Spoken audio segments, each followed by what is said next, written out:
Hey, one person, go ahead and hit the thumbs and hit the thumbs up as you enter the room. I'm not going to cost you nothing.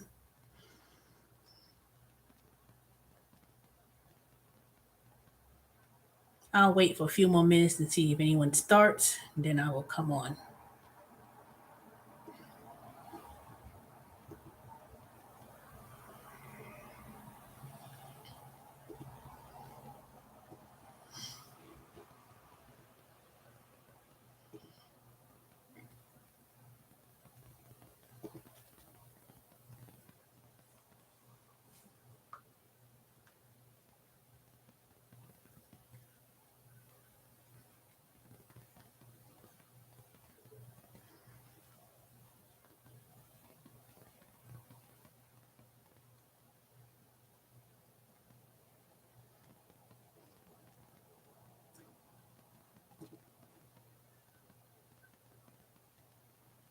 All right, y'all, come on in. Welcome, YouTube. Happy Mother's Day for all those who are mothers, whether you're a mother and rearing other people's children, took on the role of a mother. But I guess, at one point, everyone would say everyone is a mother, even if you didn't physically have a child. I guess I'll be a mother, but it's not the same. But anyway, all women who helped out raising anyone, whether you be an aunt, cousin, godmother, even being a parent for a pet, you know, pet to cats, dogs, anyone you take care of. So I guess even though my little baby, Charlie, I guess I'll be a mother to Charlie. So all y'all fur babies and dog babies and puppies, who's an extension of the family, happy Mother's Day.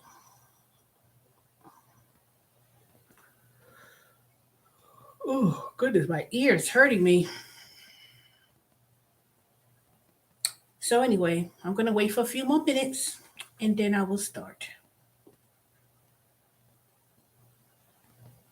So go ahead and say hi in the comments so I know who's here. I hate having to wonder and guess. Wow, people looking in the background. Now, some people I know they at work, so and I know the most usual people who always watch me and they'll be at work, so they can't get on. So that's understandable. But for those who are just laying back watching me on their big TV, I know some people do that as well. But I'm just here to, be brief. I'm not trying to stay long because I have some things I need to finish up. And, like I said, I'm taking a course on Coursera for this program that I signed up for through Amazon Career Choice, which is technical sales.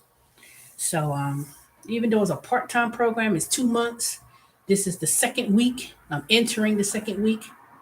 So far I'm not I didn't fall behind because the assignment so far was do your resume, do a um, film about yourself, but it's to prepare you for a career in technical sales. So, and then that was the program I was doing through Amazon. But you know what? I may do a separate video about that. Well, maybe I'll discuss it now. So, y'all know I still work at Amazon 3 days a week, Thursday, Friday, Saturday. The hell? And right now I was working seasonal with TurboTax. So I tell you, that was a long tax season, and I did mention about that they're still needing people and they're still hiring people for the upcoming tax season. So send me your resume through email so I could forward it to the recruiter, because that's the only way how you're really going to get on. Now, um, you'll hear something back more sooner through a referral. But anywho, I do have some other things lined up for me during the summer, because y'all know that I'll always have me a job, always. So even though a lot of people they don't want to work at TurboTax because it's part time and it's not, you don't work all year round. But pretty much, um, I would say I make pretty decent amount of money for those months. Now, usually, like I said, the time frame schedule, like when you first get on, you'll start in December because you have some you have pre training to do where you prepare, and then you make your own schedule, of course. But if you're interested and you're looking at this video, send me an email. I'll put my email in the. I need to have me another email rather than my main email, because I get thousands and thousands of emails a week. So it gets kind of hard to go through all those emails every day. So I'm going to eventually have my own email separate for something. But I'm going to have to, I already packed up my laptop. So I have to call UPS to have them come up and pick it up tomorrow, or maybe just drop it off at the nearest UPS store. So, and then I'll be off for the next few days. So, I just try to catch up on some things before I go back to work on Thursday. But it's getting to the point where I'm almost going to be there for a year. But hold up for a second. Seem kind of quiet. Uh, uh, uh.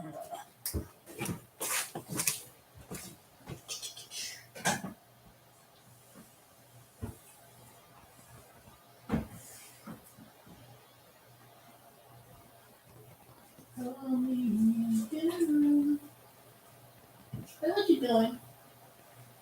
He looking at me. Looking all guilty. Hey, Charles. What? What?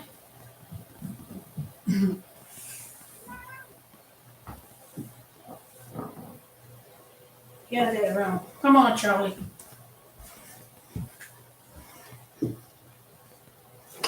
I know you're not hungry because I just fed you. Hey, y'all. See, there's three people in here. So anyway, not doing much, nothing, but I ain't gonna be here long because I got things I need to finish up. So, so anyway, hey D Nuts. Anywho, thank y'all for the views, because that last video about Kevin Samuels, I know y'all confirmed it to me a few hours later. So the godfather of those lost people who followed him, I guess they're in grief, disbelief, and getting all these hating trolls coming on here talking about being a hater. I don't see how being a hater is what I mentioned, because surely I'm just giving my viewpoints. It wasn't so much about him, but it was so much about um, people's reaction to death. People was just so shocked. I mean, it is shocking, believe you me. Hey, Romeo, it is surprising, especially if someone is young, you know, 50, 57. That is kind of young. But I think it was so shocking was because that's something no one expected. But I don't know, all these hating trolls that's been on people's YouTube channels that talks about his well, it's not my opinion about him because I don't know anyone to give an opinion. My opinion was more so that people will respond to you based on what you do in your life, and not be, and don't be so, when someone passed away, you want to be people want to be saddened and show shock and like thinking that somebody wishes death on someone. You can't wish. That's my whole thing. People act like because someone didn't value his opinions or his viewpoints. My thing is this: the way you live your life while you here on earth and how you treat people is going to be a response to you after your death. You know, but people cannot wish anyone's death. Nobody can wish no one's death. You don't know. When people say, "Oh, rest in peace, rest in heaven," you don't know that if he's going to heaven. Nobody knows. But how you treat people. But when you go out there and you make yourself have millions of subscribers and making money and talking about you a high value man and degrading other people, because to me, you don't want to leave this earth with someone saying, well, he was, because obviously he had some issues. People saying how he spoke about women and this and that, and called, the last post he made or that was on his channel about if you pass 35 years of age and not married, something's wrong with you. How is that going to be you going to come up and say something like that? That doesn't make any sense. To me, that's your opinion. You could say that, but he capitalized on his hate for women. That's hate. You know that doesn't. So now look what happened as the report comes out and saying his mother found out by social media and everything else. So fortunately, you died. He died alone on supposedly on top of some woman he met the night before. We don't know the whole story about that, but I can assure you, people will come up and it will come out. That's all I'm saying. I'm saying a high value man is not based on no materialistic, and his viewpoints was just a little bit off. But the people coming on my channel, all your trolls and losers, you know, calling me Big Shirley and and all these kind of coming about my natural hair, which some people wish they have natural curly hair. I didn't have to buy this in a bag, and I have my own home. I make my own money. I don't have to rely on a man, and I don't choose no man based on they high value man or what you do, because your job and what you do should not define you.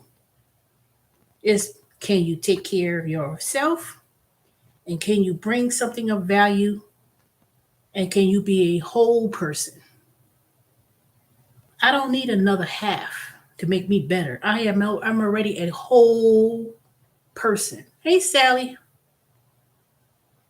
you know, T don't want to get married.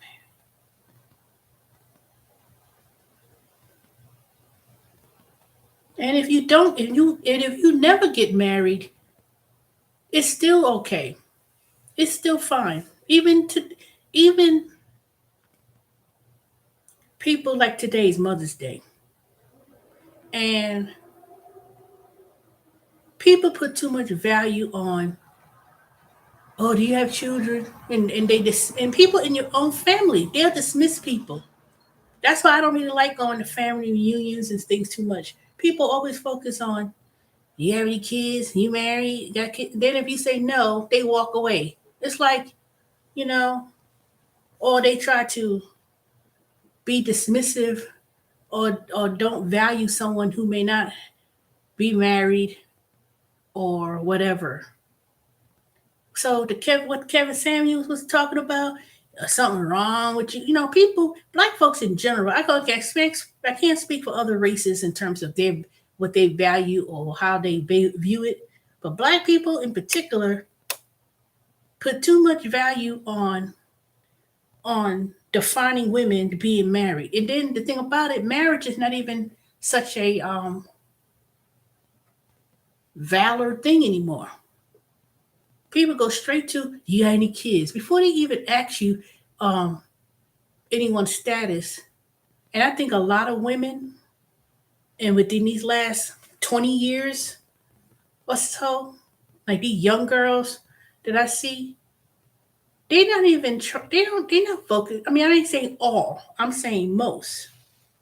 They value is my baby daddy. They want a baby, and they want a child, mini me version of themselves, because they was lacking something in their lives. Having children, having kids, and this goes for the men. This goes for the men too. They having children, or want to hook up with a woman and then leave. That's why there's so many children now.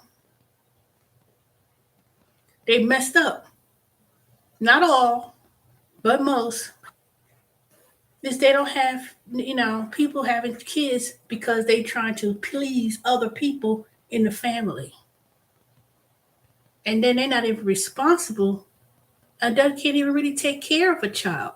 Struggling, they struggling to take care of kids. You know, I don't want kids because I know what I so you know, and then I start seeing a lot of cases on the news that I read in CNN of how people are um, leaving kids in the car, in a hot car, and the child passed away, died, like last week in Snellville. You know, I keep talking about Snellville a lot.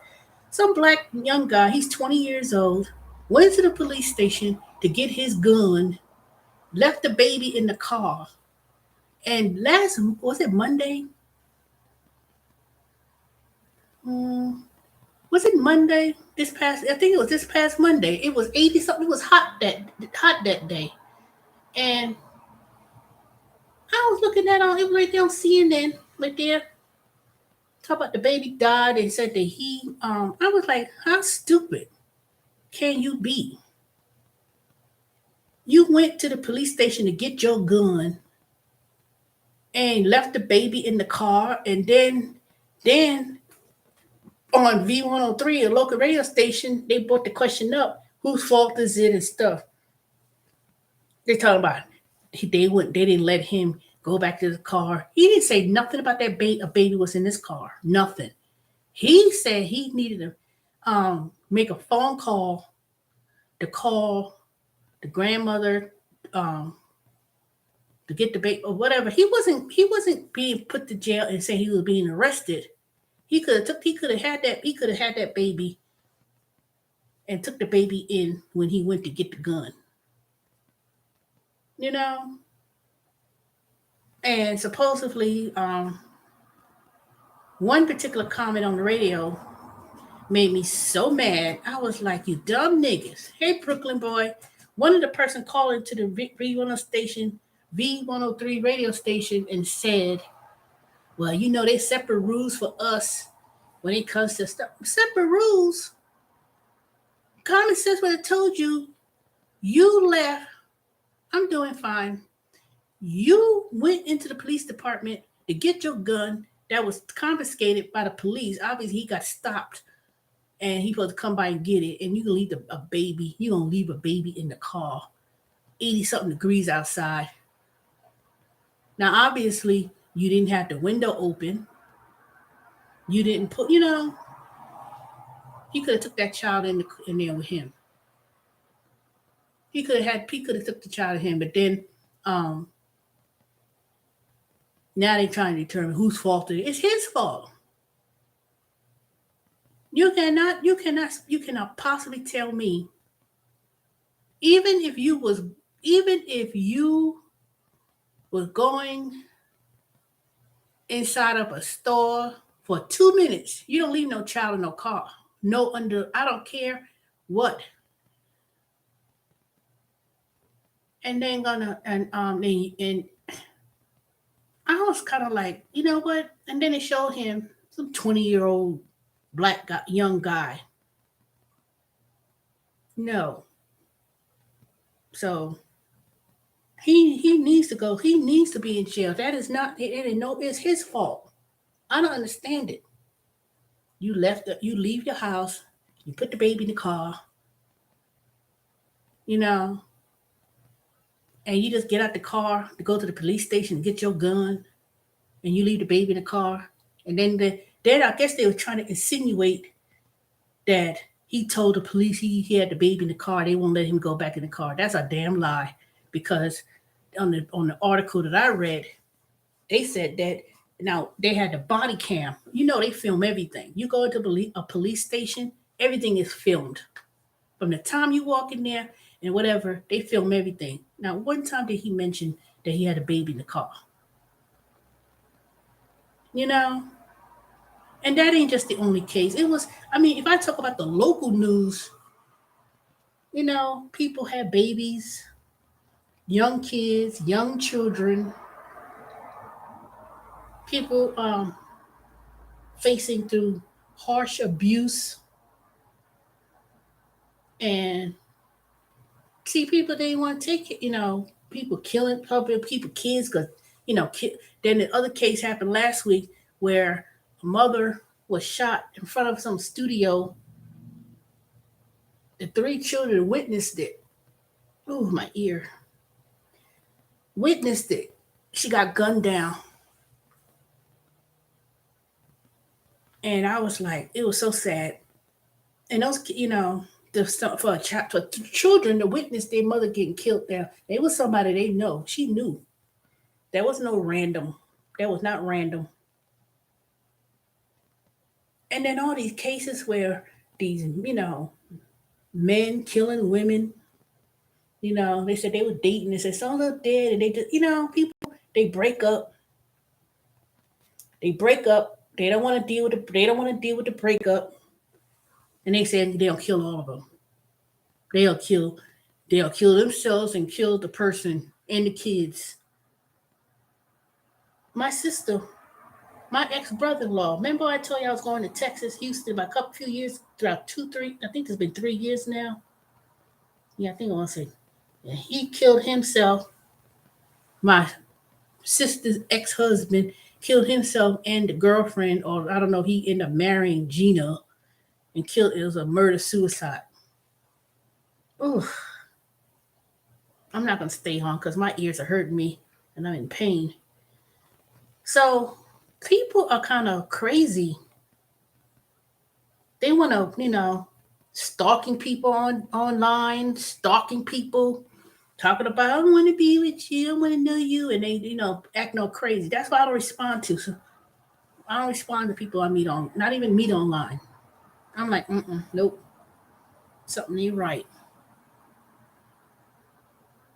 And then here you come with these trolls. They don't have a life. Losers.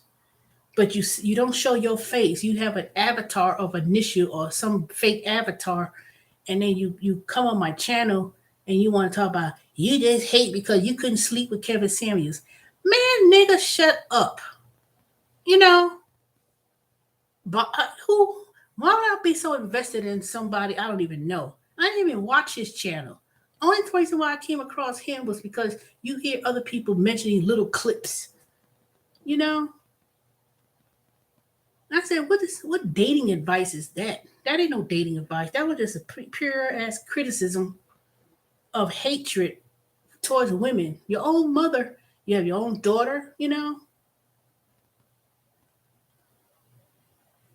then you have these followers. There's some women too. They say, I agree with him. I agree with he said. What he said helped me lose 30 pounds. No, you need your own. You need self love and know how to love yourself and not seek validation in a man. And that goes for validation in a woman too. People seeking validation through others to make themselves whole and to make themselves complete because they don't, because they want to live up to some, I don't know, some value of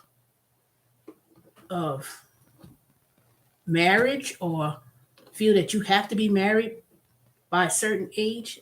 I could admit it was a certain point I started feeling a certain kind of way when I, in my life. I felt a certain way, but I never felt that I was not something was wrong with me because I didn't get married. Oh, something wrong with you? Something wrong? No, there ain't nothing wrong. And if something's wrong, it surely wouldn't. I surely wouldn't expect you to make it whole or make me complete or whatever. Because sometimes we all base what our lives wants to be because you're following behind others, what other people expect. That's the problem.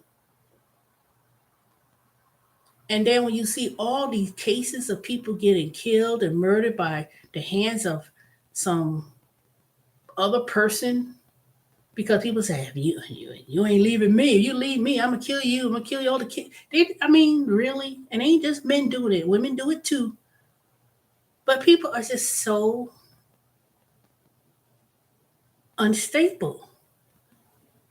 You know, you have you have men, they just want to hook up with a woman that got that low self esteem, and they want someone they looking for somebody to hook up with so they have some place to stay.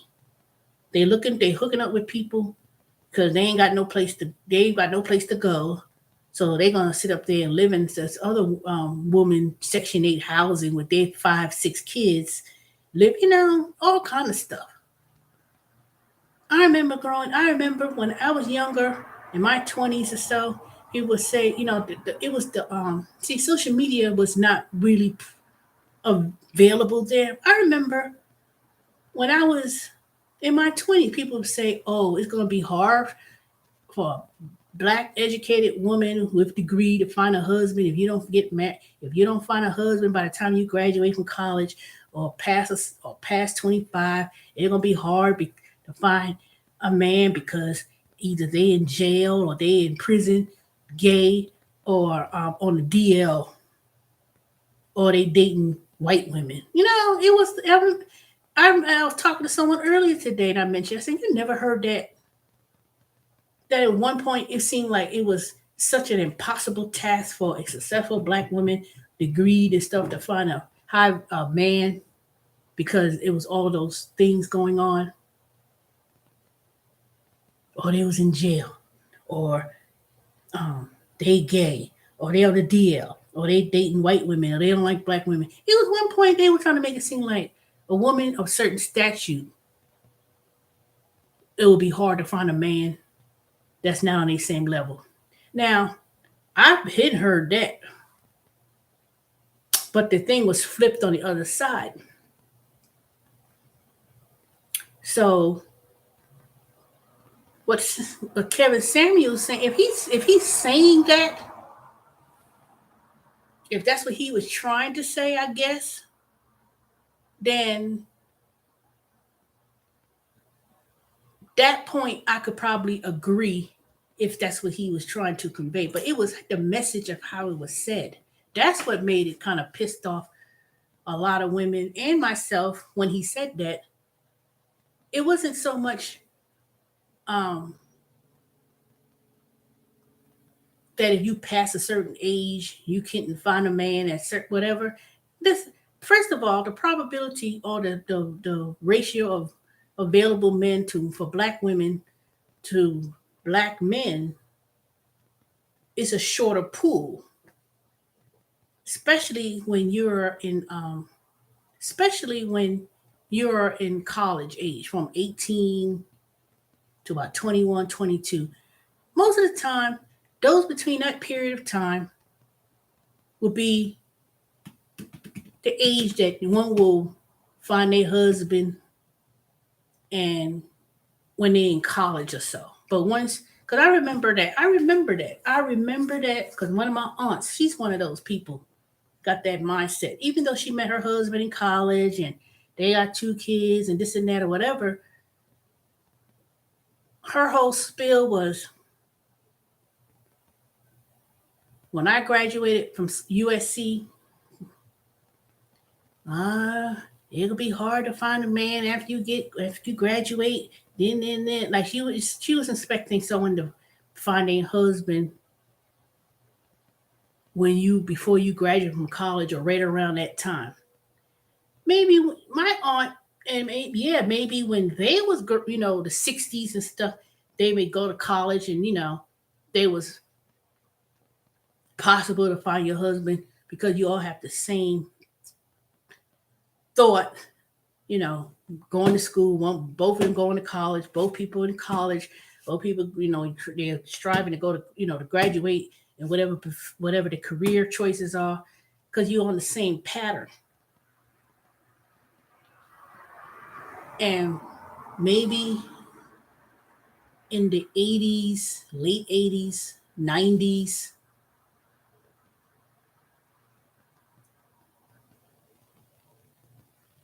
people were pushing, what type of man one should go with, because it was always the stereotype, not stereotype.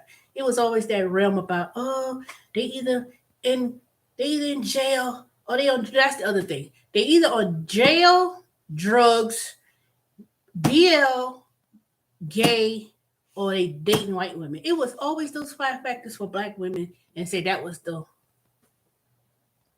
pinnacle of wow, black women are still single and not married. Now, like I said, there's been things written about it. There have been discussions on that. Because I remember that was always seen to be a discussion. It was just not on social media.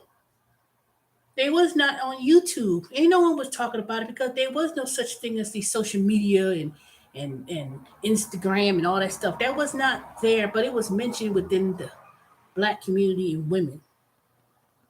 I don't know. Y'all educated women, you think because you got degrees, you making money, you don't want to deal with a man who's the same level, and you leaving people who are plumbers and people who got regular jobs behind and they not looked at. Man, please, ain't nobody said nothing like that. Because remember how Stella got her group? No, not Stella got what? What was the one of those Terry McMillan books? People just bashed that, but she wrote those books. One of those books, I can't even think of it in my head right now. It's not how Stella got her groove back. It was the other one. They even had a movie with Wesley Snipes. He was a carpenter and he was dating um, Leah's Long character, and she got pregnant and he didn't want to go. He didn't want to. He was a carpenter fixing her with the brownstones and stuff. Um, y'all know that book I'm talking about. When Terry McMillan, when she wrote her books, people saying she bashing black men, she bashing, man, that thing was in the early 90s. They was talking about stuff like that. But it was the women, it was flipped about women not able to find uh, adequate husband. But it wasn't that they couldn't find a husband. They couldn't find a black man as a for a husband because of all those things that were going on. You know? Because at one point in the 90s, maybe early 2000s, overall, black women were very successful. They would have their own businesses. They were doing this and they were doing that. They were going more into corporate, this and that or whatever. And it was so criticizing because They said they didn't want a regular man who had a regular job working with his hands and this, people have been um pushing that stereotype issues for the longest. For the longest. Now they trying to now someone like Kevin Samuels trying to flip the script. Oh, hey, women, just trifling. They just want to have a bunch of. They just he try to pick the lowest of the barrel women, Section 8 housing, 10 baby daddies. Don't got nothing going on for themselves. Ghetto, you know, trifling women, and then you try to pull every woman in that category and trying to say they can't. No, maybe they can't get a high value man. But my whole thing about the problem I had with Kevin Samuels is that he was saying all these things, but I said he's not even acting as a high value man himself. I said he ain't no high value man. How he gonna be criticized about women? They don't want they can't if you 35 and over something wrong with you. Something wrong with you. Well, now he's dead. My thing is, I was more upset because you're you're the typical. He was a typical man. You were divorced twice. It was questionable about your sexuality because just because you just hate him because he just make. I'm not making it up because I didn't follow him. But how could so many people, and even then in the video he was in, people said it was a man in his bed. Look at that. You could see that. How could you be so hateful? And people calling there, no, you were 6, you were 5. Man, who are you? Who were you to make that kind of generalization about all women? People say he ain't hate no women, he ain't hate, and then some women even follow behind that.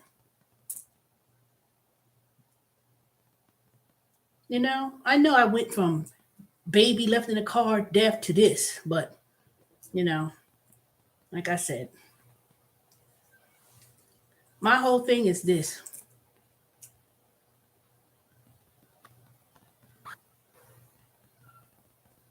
Charlie, what do you want? My whole thing is this. Putting down women or putting down any groups of people and you making money and capitalizing on that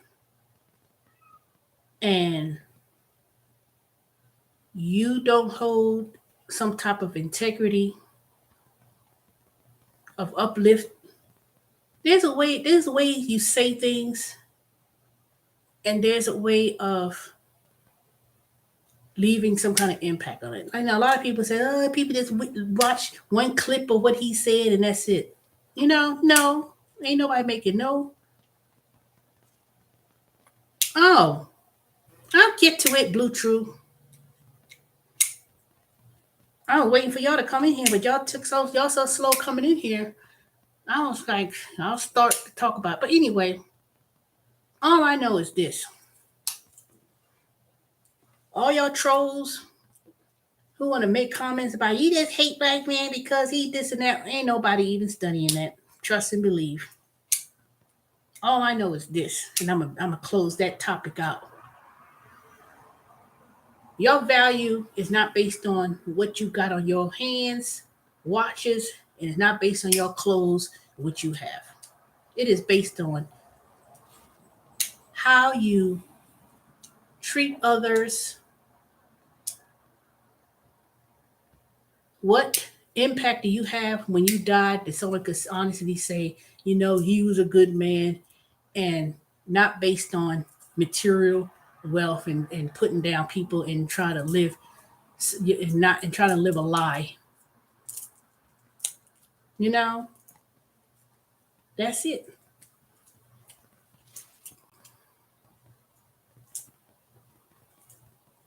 that is what you should leave when you leave this earth. You know, not putting someone down because you can't make a post. He made a post a few days before he died and said that. I was like, really? You know, when someone chooses, unfortunately, marriage is not that taken seriously anyway because 70% of people, if not higher, are getting divorced. People having kids for the sake of having kids for other people and can't take care of the kids, can't take care of children. People have to run somebody down for child support. People having kids, and I'm sorry to say, a lot of people are killing people because they try to get out their responsibilities of paying child support, and it's true. If you're gonna, and people getting crazy because they say, you ain't leaving me, so they just, miserable.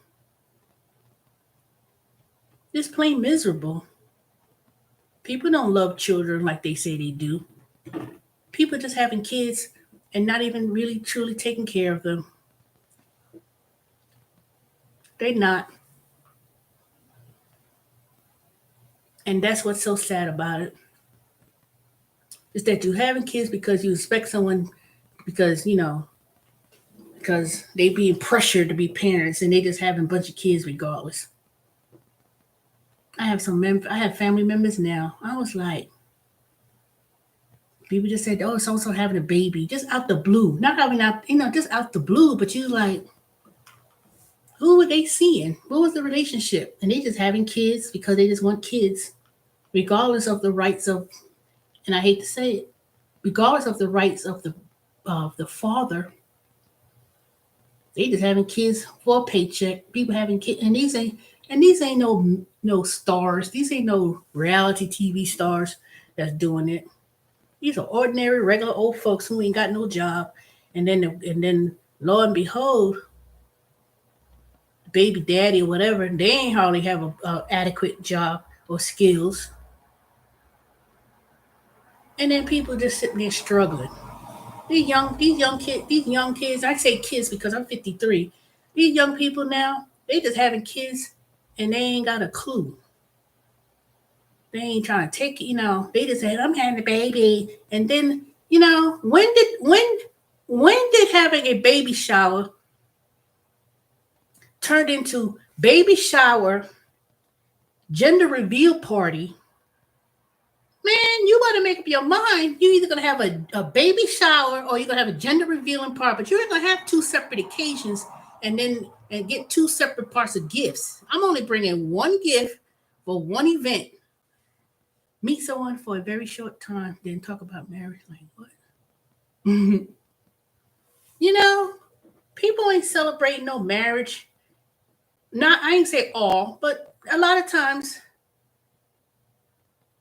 I think my generation or people within my age group that wants to, is getting married and having kids the right way. I think the generation and the upcoming ones, they going straight to, I'm gonna have a baby, we're gonna have a gender reveal party, and we're gonna have, mm-mm.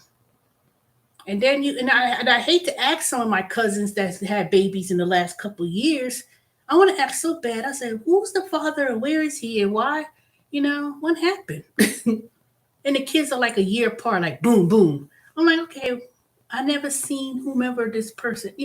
I don't know, and I don't, And then if I ask, they say, "You really? You ask that question?"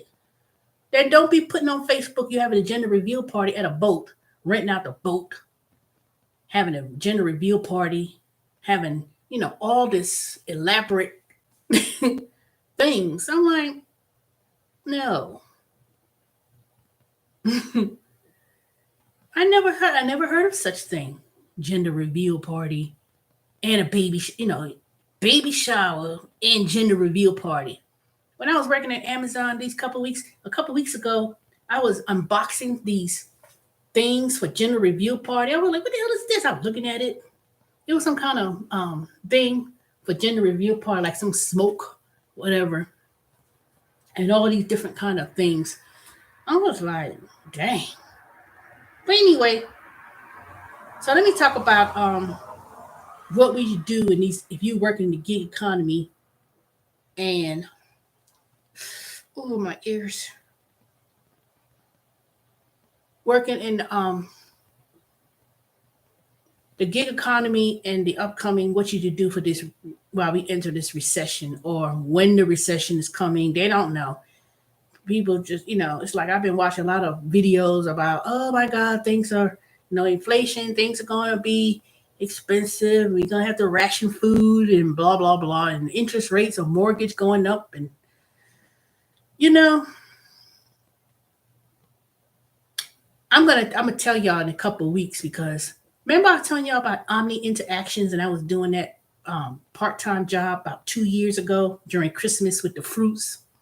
So anyway, you're an independent contractor with Omni Interactions.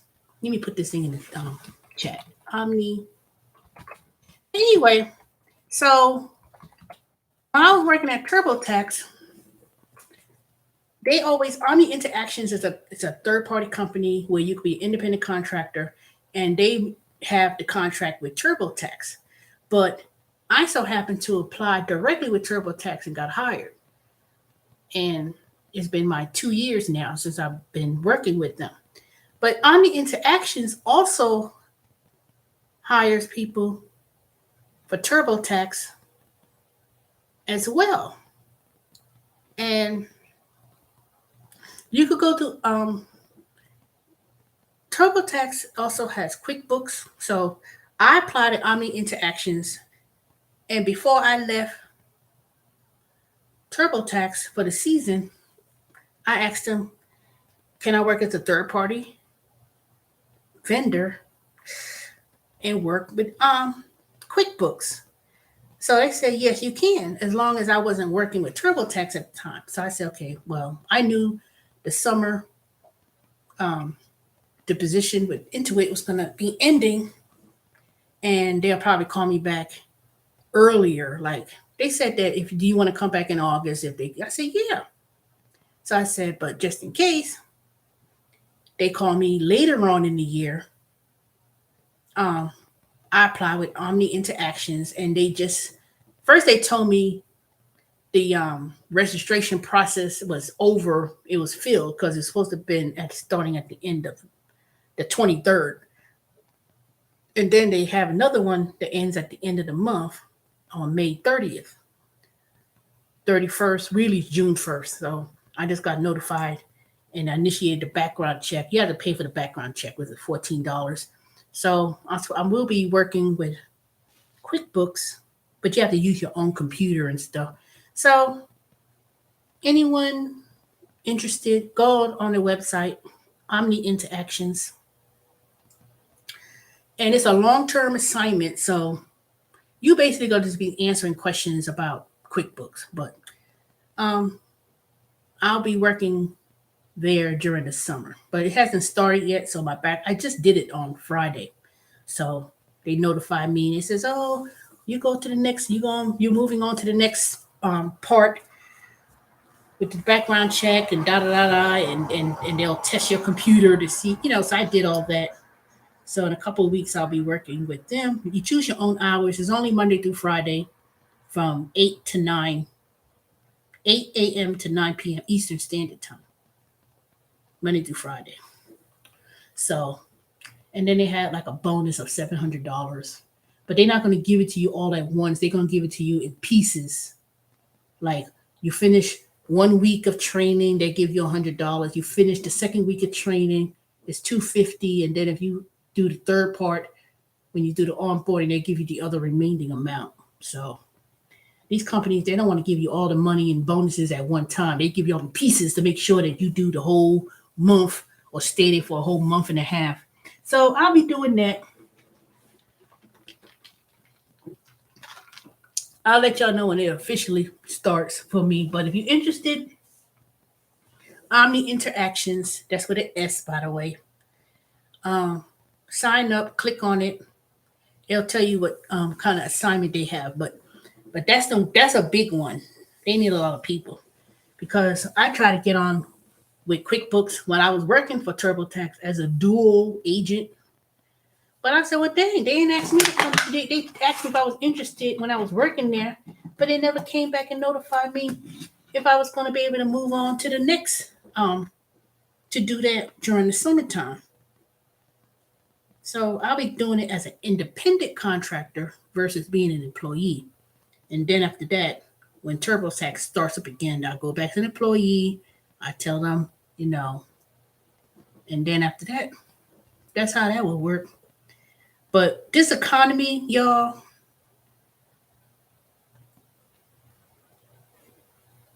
don't focus on, because I hear this all the time. I want to buy a house. Don't do it. Do even if you wanted to get a townhouse, I tell people, nope, it's best to wait because one, the materials is not there. Like I see a lot of construction going on in Atlanta. Every time I say, dang, they just tearing down trees and clearing out land. I was like, what they building over here? And I said, well, shoot, the only people that seem to be building up seems to be an Amazon facility. Every time I turn around, it seems like they're building either a fulfillment center or they building some other centers. I don't know what they're building on 124, but the next time I'm driving out and about, I'm gonna film it, and show y'all. But they clearing out this big old vast of land on 124 next to the Sam's Club in Snellville. And I was like, what they building over here? It's like just like they did up the street, drove up the street two years ago. I said, well, dang, they clean all these trees. What they putting over here? And next thing you know, it was Amazon. So, I've been watching a lot of people. I kind of stopped watching people doing the gig work like Uber Eats and Grubhub. I don't really see a lot of people. Oh, I'm reason why I'm rubbing in my ears. It's like this is hurting me. All that damn noise in that warehouse starting to affect my ears. I need to go to the doctor, let them test my ears because this has been hurting me for the last few days right here. Ooh. So a lot of places are hiring, but a lot of people who was that great resignation, they were leaving their jobs. A lot of people who did that. Now I'm not talking about these entry level dead end type of jobs. There were people who had, very high end jobs. They paid pretty good. They were leaving. They were like, I'm leaving. They were starting their own little businesses. They were starting, you know, some people moved on to some other companies, but a lot of people were resigning. Now, with the economy the way it is, they call them rebounders. Now we facing the great rebounders. A lot of people went back to their old jobs. They were like, maybe quitting being a great resignation to work in the gig economy. And there's different levels of gig economy. When I say gig economy, it's not always delivering food and packages and grocery shopping. There's so many different gig jobs that a lot of people are like, let me go ahead and go on back to work, going back to another W-2 job and do that because working these gig jobs, it's getting harder and harder to really make some money. Even when I was doing surveys.com, I used to be able to say, oh, I got a whole bunch of assignments lined up. Now I always been getting some assignments. Don't get me wrong. I still got me some assignments with survey, but it's not, the same job they want me to do at $18.50. It's like now it's down to 16. I'm like, what the hell? And I don't know if a lot of people started finding out about it, but it's not meant for you to get rich. I'm just telling y'all that now. Even if you do field agent or observer, those are little $8, $10 um, little assignments that you could just make, like make $25, $30 a day. That's just little pocket change. But if it all adds up, it all adds up as the weeks and the days and the months go by. It's an extra, uh, oh, goodness. It's just an extra way of making extra money. That's why I always have other things lined up. Like I've been getting these mystery shopping jobs to go to apartments, and some of them is paying like 30. They always pay $30, but then now they're trying to say they need someone to do them, and they're paying extra $10, $15. So I've been getting a lot of emails like about that. But that was, I had done some other gigs that I was making pretty good money on a monthly basis, an extra $400 or $500. And I kind of swayed myself to doing some other ones. But I think that you have to start making some extra money, because making $15, $16, $17, even $18, that's not enough. Even that, when I get paid with Amazon, my weekly check, by the time I take out all the insurance, the taxes, and everything, I said, dang, I'm still kind of short monthly. By the time I take out all those fees and taxes and stuff, my little 560 something dollars a week, and that's working 37 hours, 37, 38 and a half, 37 to 38 hours. That's not really a lot. Now, luckily for me, I've always had worked these extra jobs, you know, and I don't do a lot of gig work that requires me to drive all over the place either. I mean, that's one thing about the things that I be doing. I'm only driving maybe a few places not that far from me, because I'm not spending a lot of money in gas. I literally go up the street to Amazon, which is what, a mile? Is it a mile? Mile and a half? No, it's not mile and a half. Mile and a half. Yeah, it's about a mile and a half up the street. And I come home. So I didn't spend a lot of money in gas. The only reason why I spent a lot of money in gas this week, and it really wasn't a lot, was because I was going to Buckhead to go to the doctor's office. And then I went to that damn Forward. Let me tell you about that Forward. Forward was that thing I was telling you about a year ago, where you pay a monthly membership fee and they had all these advanced technology things. Man, that's full of shit. I went to that office in Buckhead, and I'm gonna do me a separate video, a tape video, because I want someone to, when they do a search, they could hear my testimony about Go Forward in Atlanta, Georgia, Buckhead. Full of crap. I went there, couldn't even find parking. I was like, they want you to, I said, what? Buckhead Village? And they had to be no parking. And then when you get in there, I was not impressed. I didn't even do a physical with them. I was so mad. I couldn't even do it. I said, I want my money back. They took out 2 months before they told me they were officially open. I was sending them emails asking, when are you going to be open? When are you going to be open? I said, y'all didn't even tell me that the place was opened. They took they took $100 for 2 months out of my check. So they refunded it. I got it back today. I checked my bank account. I said, I want all my money back. Give me it back.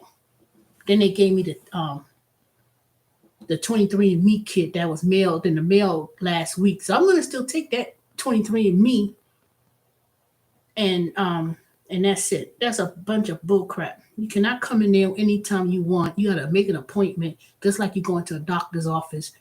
And then it was just, it was bull crap. I wouldn't recommend that to nobody. I don't care what anybody says. So-and-so did it, and he said he had a great no. Nope, but not. I already have insurance. And I said, I ain't wasting my money. So that was one thing I cut out. I said, nope, I'll keep my $100 a month. That was a waste of time.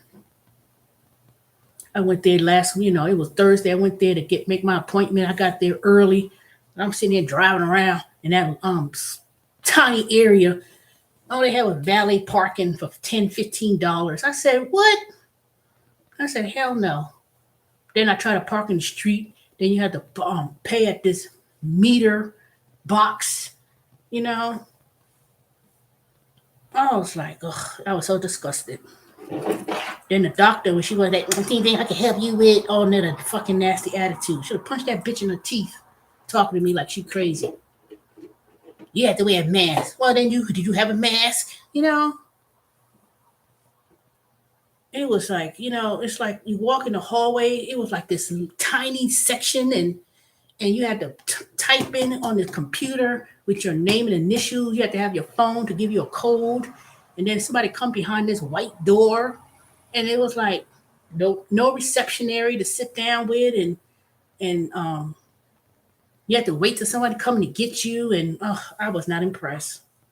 I was not. I said I thought they was gonna build the whole big old facility, and it was like all they did was rented one of the spots inside of Buckhead Village, and I wasn't impressed. Put it that way. Everything they were talking about in their commercial, nothing like it. And then I was so stressed. I said that I said this is inconvenient. I said y'all, why did y'all put an office here where nobody can't even find no parking spot? Well, this parking difficulty. I said, if I can't come in the office and feel comfortable with and go somewhere where I could just make an appointment, not have to be driving around. I burned up all my gas driving around that little section in Buckhead Village. I would have filmed it and stuff, but shoot. I was like, no. Nope. I said all these little these little test results and stuff, I can get that done to my regular doctor and not have insurance. I said, shoot, even if I had Obamacare, I said I wasn't impressed. I said, nope. That was just a waste. So for several months, I did it on the computer online, and they didn't charge you until they actually have the physical office open. I asked her, I said, well, what is it that we're going to be doing today? Well, we're going to ask you some questions. I was like, they wanted me to pay for nothing. I asked her, what is it that you're going to do? I said, are you going to do any lab work? Because I had to fast. The appointment was at 1:30, so you had to fast that whole night before, the whole day before. Well, it depends. What do you mean it fucking I was just so disgusted. I was like, nope. I said, who can I speak to? Because I don't, I want to see someone. Well, I'm the only person here. I'm like, nope. Well, you got to communicate online to customer service. So everything, if you have an issue with anything, you got to communicate everything on that app. Then I said, you know what, cancel. I went there. I was in the hallway. Are you still here? Punch that bitch in her face. What do you mean if I'm still here? Yes, I'm still here. I said, can I get some water? Since I have to sit here, then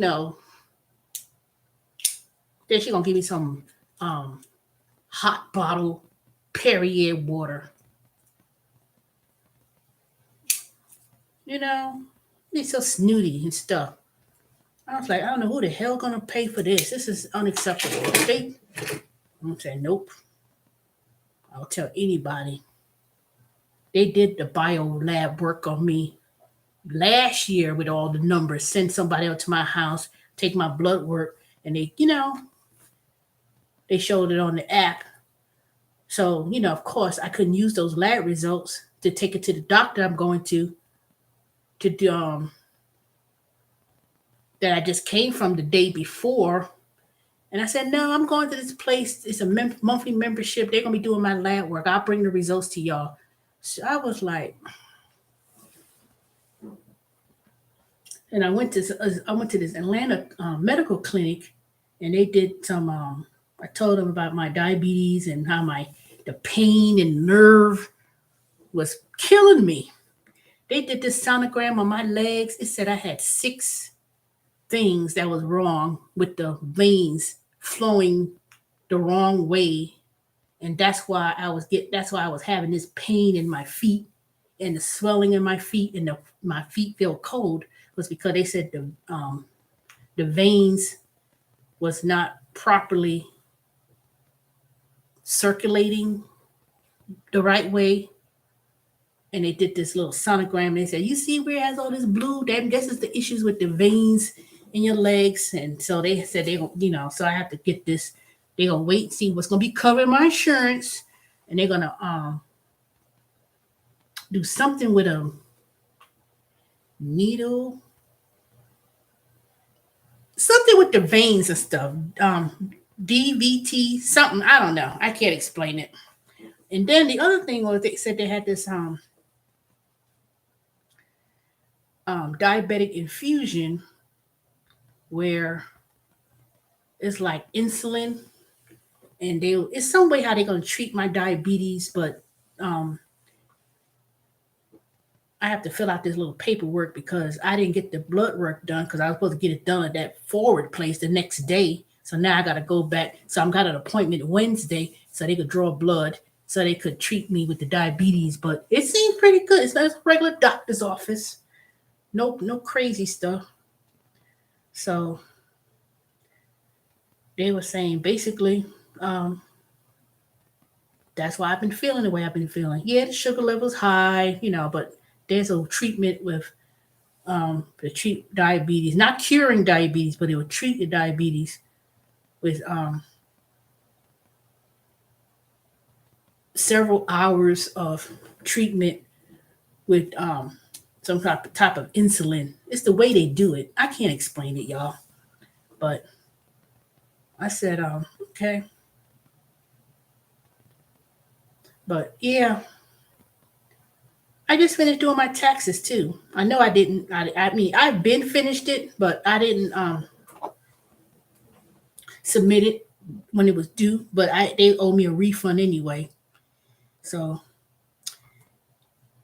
I'll be getting my little refund from that. And I started doing some little investments to grow my investments. And last time I checked, one of them was doing pretty good. It was a short term yield.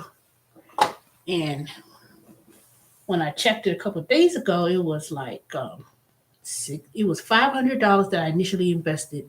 Now it was like $680 something dollars. So it was a short term note. So I was like, okay, this is pretty good. As for my 401ks and all that stuff, ugh, I didn't check. Last time I checked, when I got the statement from my TSP account, I was like, oh my God, I lost 800 something. No, not 800, 600 and something. But I don't know. You have to ride it out. If you're in the gig economy and you don't have a regular W-2 job where you can kind of pay off debts, save for emergencies,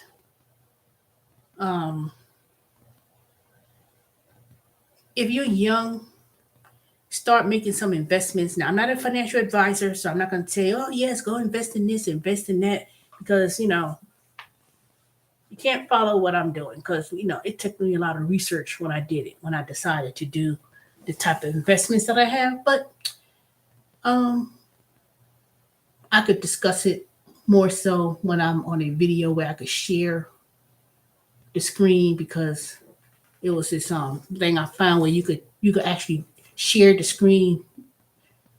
And I figured that out because part of my assignment that I'm doing with SV Academy, they had this app that you could, I'm supposed to make a resume video of myself as part of my assignment. And they said, and then that screen thing also had it where you could share your screen. I said, okay, this is what people be doing on YouTube when they be sharing their screens and making videos. You have to use a certain kind of app to do it. So that was pretty good. So I said, I could do this on my YouTube channel as well. But yep, I'm not getting as many views today. I was having 60 some people in my chat when I made that video about that Kevin Samuels and got 1,000 some views. I guess today, I guess it's not the same when I go back to my regular discussions now. Oh, I need to drink me some water. I need to go downstairs, get me some water. I ain't drinking nothing but ice. So it was amazing. I got I was like, dang, I ain't never got that many people watch my channel. I guess when people were on the internet finding out and what they heard on Twitter, I guess when I made my live stream video, I guess mine popped up. People were jumping on there. But thank you all for the new subscribers. I appreciate it. And those who came and joined, hopefully you will come back. And I could discuss some other things that seems of interest. But it seems to me, if you're talking about controversy or messiness, it seems people jump on that opportunities. For sure. Or anything dealing with people trying to make money. I guess that's another thing that's going to make people of interest. I guess if I put my title, how I made $10,000 doing food delivery apps, I guess that people would jump on that because that's how my channel initially grew in the first place. When I started talking about Grubhub and Uber Eats and, I never discussed the money I made, but it was one point in time. I would say 3 years ago, maybe 4 years ago. Let me see, 2016, 17, 19. Before the COVID, those 3 years, maybe 4, a lot of people were sure looking around YouTube, looking at people doing Uber Eats and driving around and how much money you can make in tips and all that kind of stuff. People really was looking at channels like that. People always looking for things of opportunities where it comes to making money. Especially if you talk about the gig work. Some people were looking for information when it came to taxes, but me and my other coworker, and I even heard this said on this other person's channel, Erica Williams, and she was talking about in the coming years with all that PPP fraud and all that stimulus money and grants people would get, not so much the grants, but the PPP loan.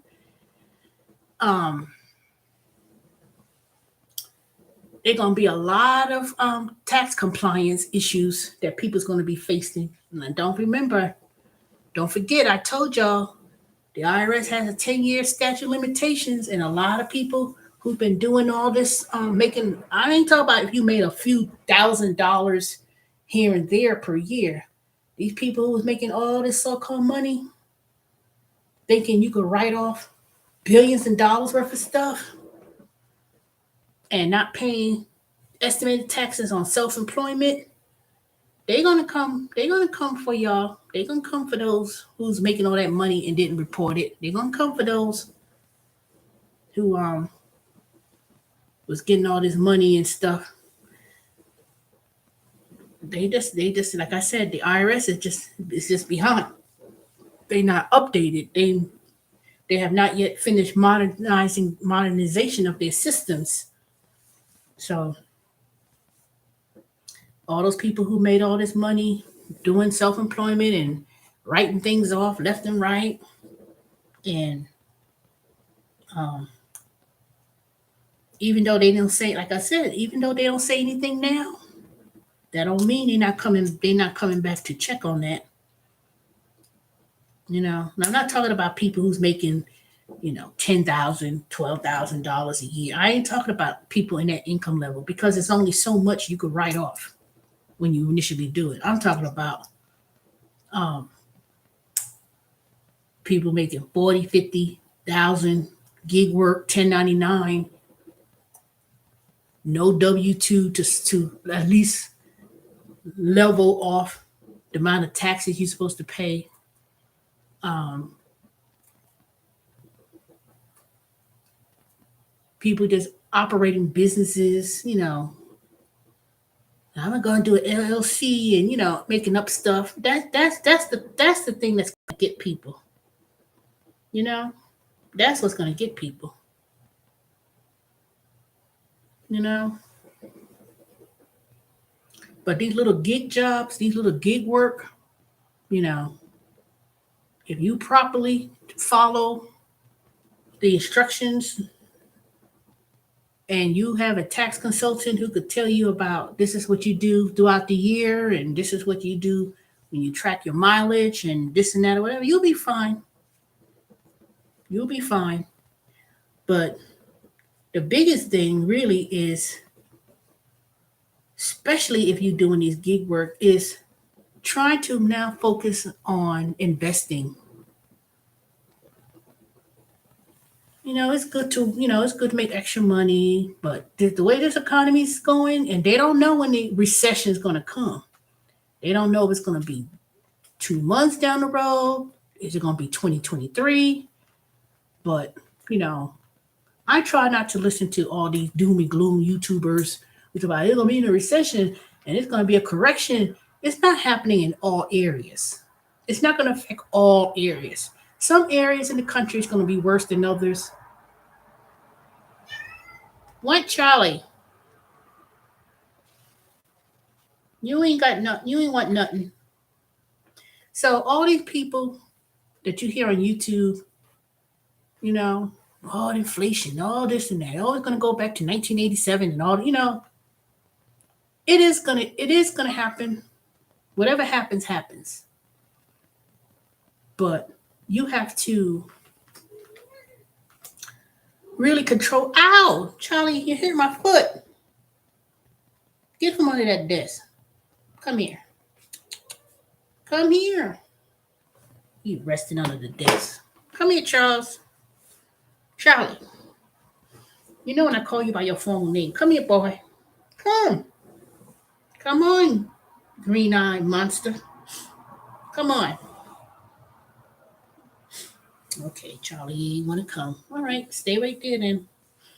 He knows when it's time for me to get off from this office and get off this computer. He could just come on and do whatever. You don't want to say hi to your YouTube channel? I guess not. But anyway, my plan basically is to try to knock down those debts, which is basically really the mortgage. Um, look into whatever little bit more I could pay on that student loan, and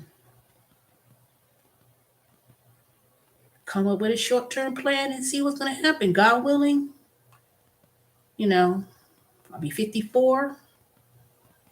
Because before I turn 60, 54, I want to be basically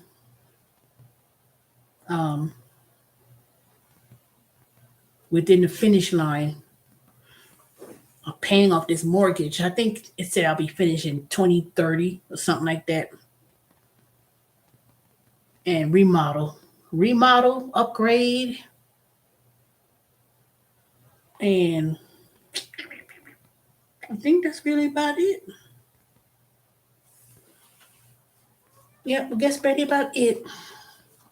And decide how I'm gonna downsize. Cause like I tell y'all, I'm really pushing towards moving back to South Carolina. At least within before I turn 60. That's for sure. I don't, South Carolina's getting kind of expensive too, but especially people moving, I've seen that change so much. Everybody want to move to Atlanta, but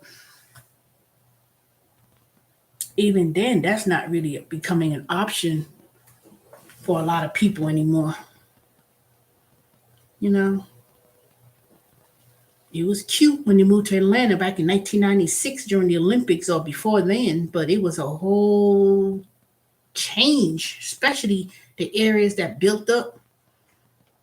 Is I've seen it change so much from areas that I used to live in. I was like, dang, I remember this place looked like whatever. Who done it? It always wasn't a good place. It surely wasn't. And I was like, dog, can you imagine? I said, if I had bought some property, a lot of time people say, I wish I bought property then. But see, if you bought property, you have to hold on to it for the long haul. When I mean hold on for the long haul, I mean you had to hold on when things were looking good. But if you was able to hold on to it and go through its rocky moments, it'll come back up. We'll be back. The economy will be back. Especially, you know, especially if you're young. There's so many people, even the ones I work at Amazon. One thing I'll tell you about Stone Mountain Amazon is it's very international. There are so many people of different nationalities that work at Stone Mountain. It's not all black folks work there. Yeah, black, but it's different kind of black folks. People from all these different places of Africa, continents, Indonesia, and they're real nice too. The thing about it, they work hard. They really do. It's not all like a whole bunch of black folks ratchetness going on. They don't. Mm-mm. It ain't like I thought it was. Some people make it sound like I don't work with a whole bunch of black folks to be this and that. It really wasn't that bad. What, Charlie? Wait a minute. What?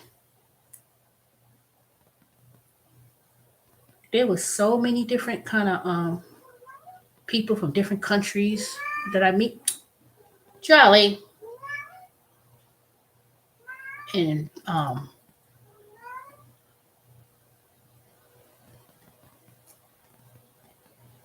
there's so many. Let me see. Where you from?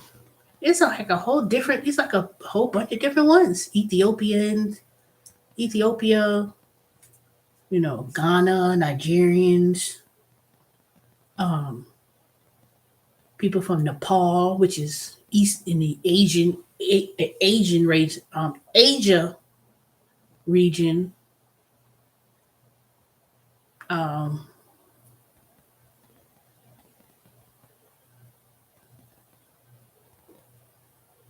Thailand, Bali. It's like a whole bunch of them. I was like, ooh. It reminds me of the Cab Farmers Market. When you go to the Cab Farmers Market, you see big people from different countries. Like even at the farmers market, the Cab Farmers Market. They real friendly. They not as bad. I like you know what? I like my coworkers, the one I work with. Some of them they always see how I'm doing and they'll they'll smile. Sometimes, they you ask them, "Do you have anything?" They try to offer you whatever little things they have.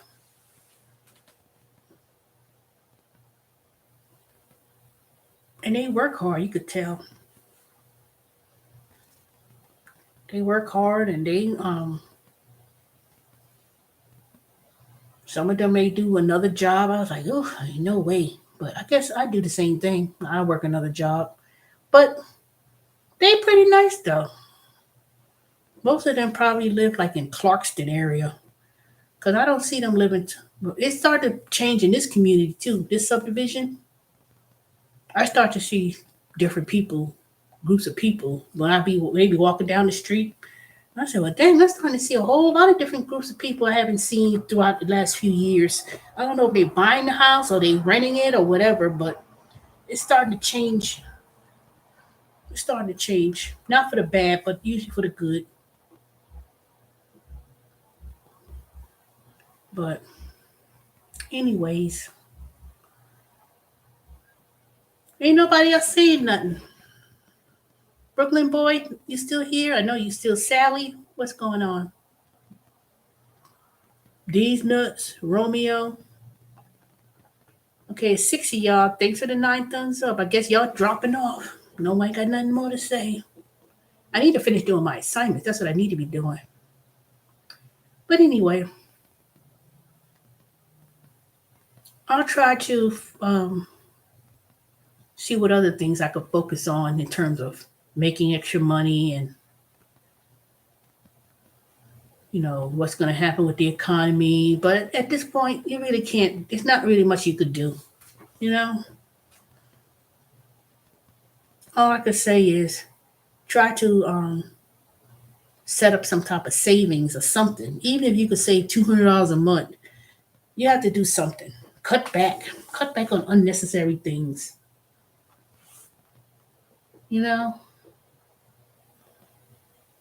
don't rely on these gig jobs, especially if you're doing DoorDash and Grubhub and you know, don't rely on those apps, especially when it comes to the food deliveries.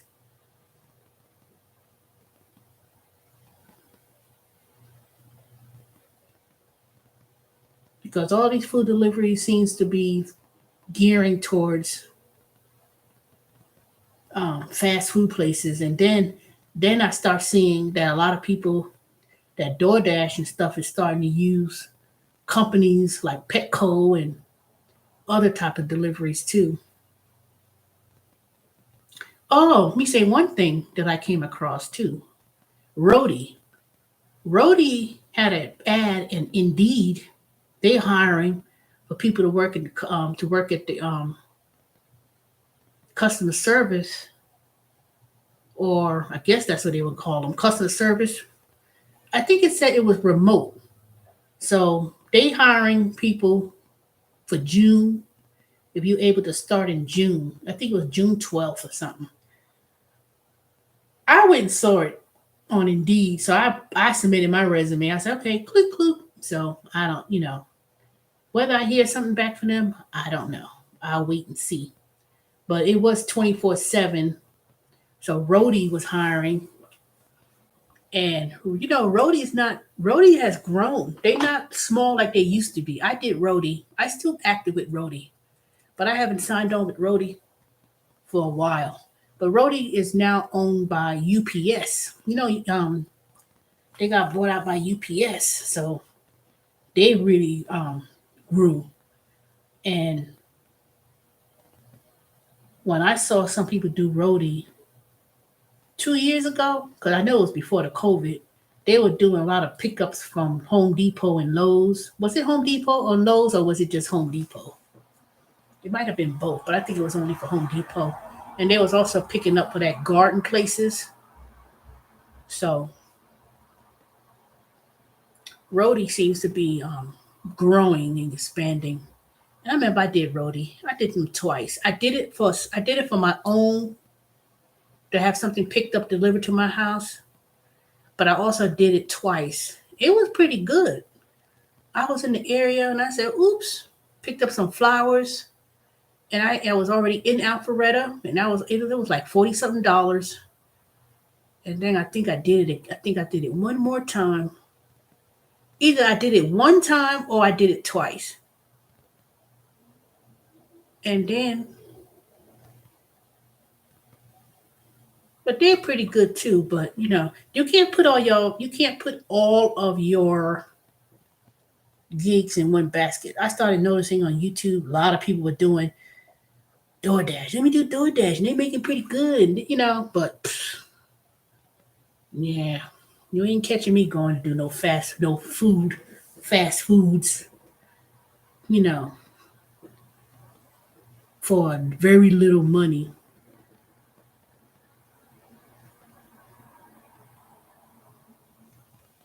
Because DoorDash, people say, oh, it depends on the market, it depends on where you at. Trust me, if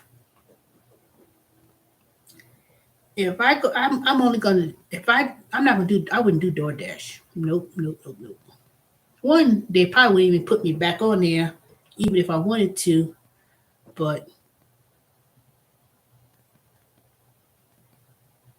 If I do DoorDash, if I was able to do DoorDash again, I know exactly what I'll go. I know what the area I would go to, and I would just hang out there for a minute, and that's it. But in terms of exclusively going to fast food places,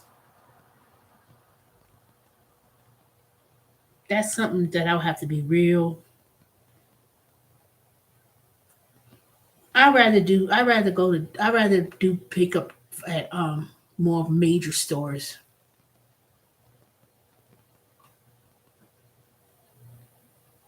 But I think now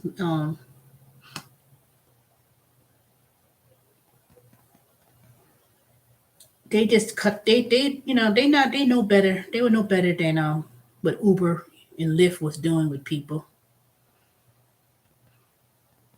Those apps, in my opinion, some people do well at it. Some people still do them, but you have to kind of have a. You're gonna have to have something in your pocket. You're gonna have to do something other than driving your car to make income. Unless you could narrow down your territory to one small area where you're not driving a whole lot, that's the only way. That's the only way you could do it.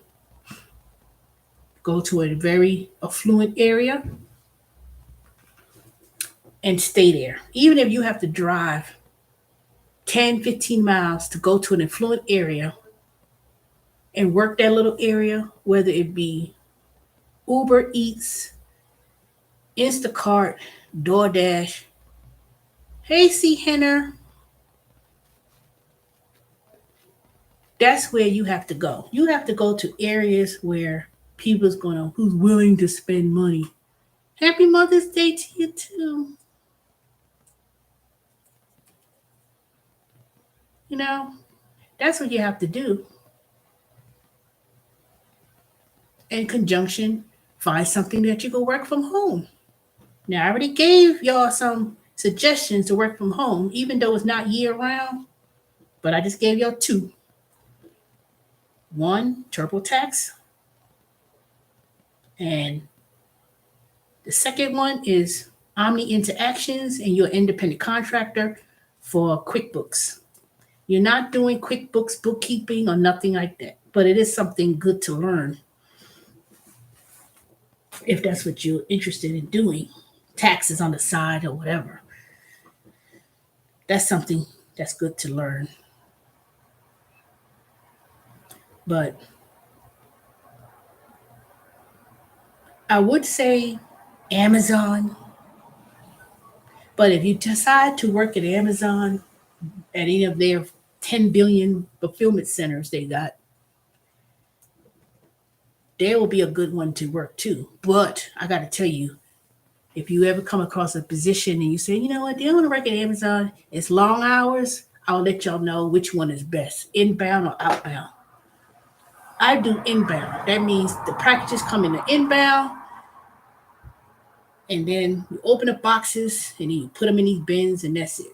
It's not none of those jobs at Amazon is hard, but you want to choose something that doesn't require that the whatever the position is. That's the catch. That's the kicker.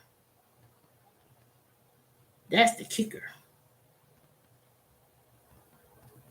Only reason, like I said, they put me my medical accommodation. They put me in that area, this area where the boxes come off the truck and then it comes down the end, and I just take them and put on the table, cloop, open them up, and that's it. And put them in these bins and put them in them, and that's it. That's not hard.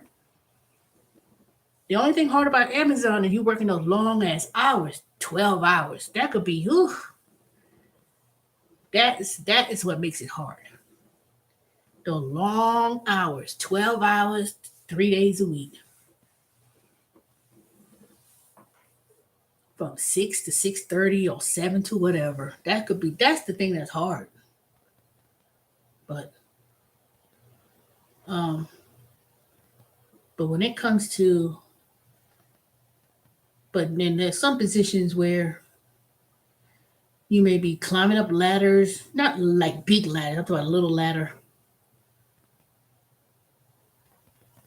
Can you use your phone at Amazon? Nope. Not be on the phone and be on the floor. You can't. Nope. They don't want you to do that. People have their phones on them, but some people be sneaking on the phone. But then when the team lead or manager come walking up on you, they could write you up. But you can have your phone with you, but you just can't be on it. Besides, when you work in a warehouse, it's hard to get signal anyway. So at least I know at least I know where I'm at. I may not always get a good, I may not get signal, but you can have your phone on it. You just can't be on it. Besides, it's so noisy and stuff. There's no way you could talk on the phone with anyone, and you don't want to be there texting because they expect you to move, put those packages, whatever. So you don't have. I'm sorry, I've been doing this all day. My ears is hurting me to death. It's like, ooh, I'm gonna have to find me a ear doctor. It'd be so noisy in there, and you may not get a good signal when you're on the phone anyway.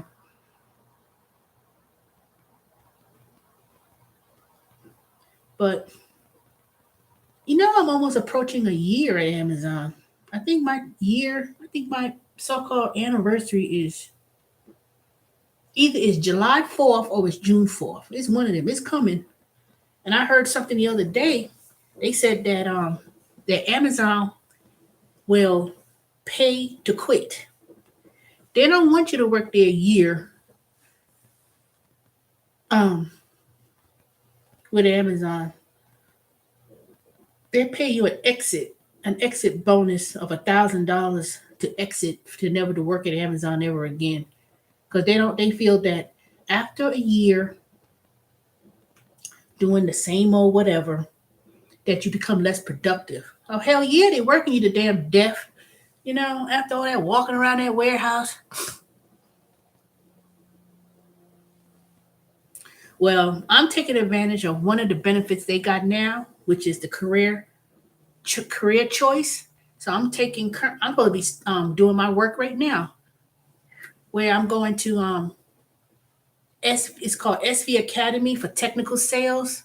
They pay for you to go back to school. They had like you know what? I'm gonna address that in a minute by working for Amazon for home. I'm gonna address that in a minute.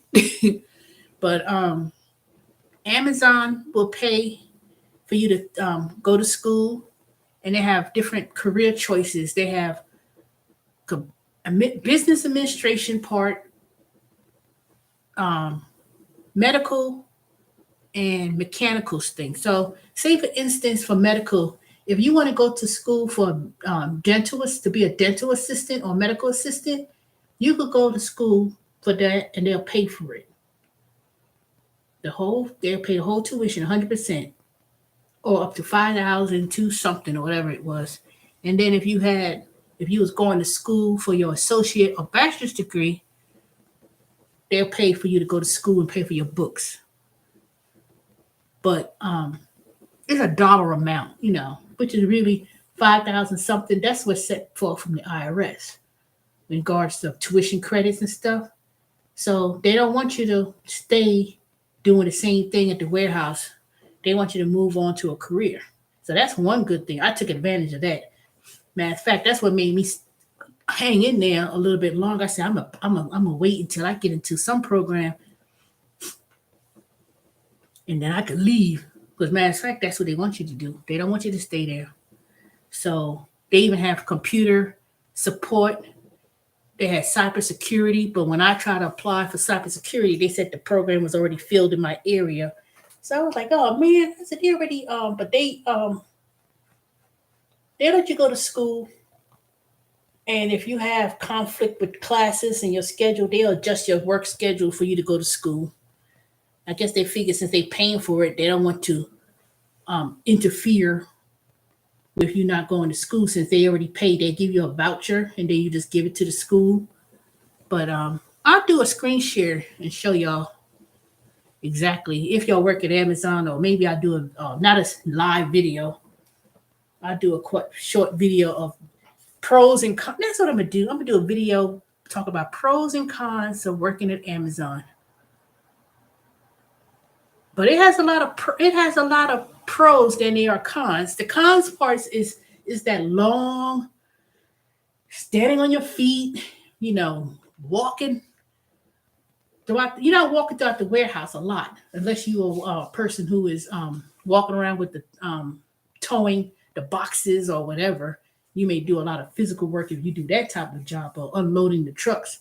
That could be, but other than that, it's not hard. It really isn't. It's just if you have problems, like me, it was hard for me because I was having problems with my feet and the nerve damage in my feet, which I finally find out what was wrong officially. They did this not X-ray, um sonogram on my legs, and it determined that I had a lot of nerves, like six nerves in my legs. The blood flowing was not flowing the right way. So that was determined last week when I went to a doctor that did this test, and it was the nerves and the flowing of the nerves in my vein. No, the veins in my legs was not flowing properly. That's why I was having this pain of cold, tingling, numbness, and also part of the diabetes. But some of it was nerve in the veins in my legs, and they determined it was 6 sections in my leg. When they did it, it wasn't flowing properly. So they said I need a Oh, they did accommodate me, see Henner.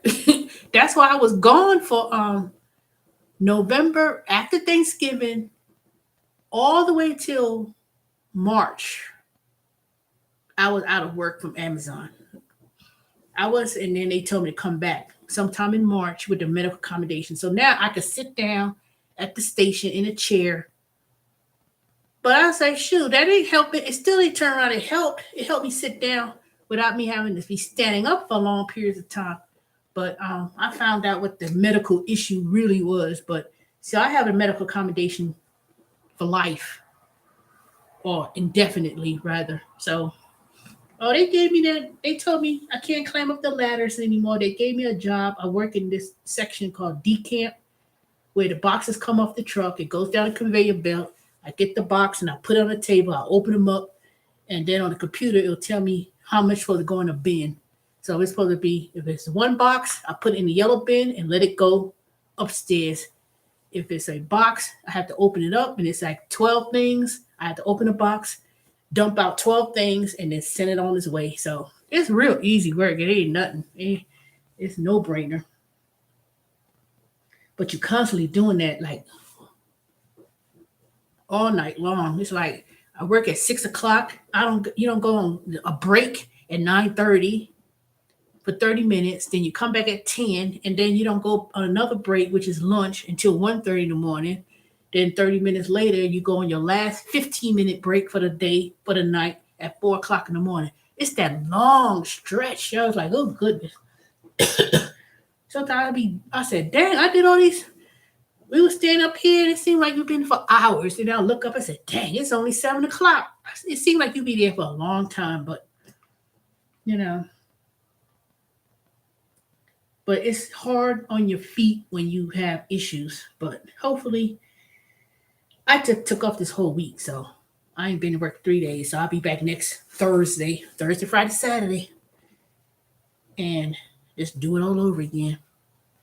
I was trying to get on to work. See, you could work at the warehouse if you could get that job working at that HR desk.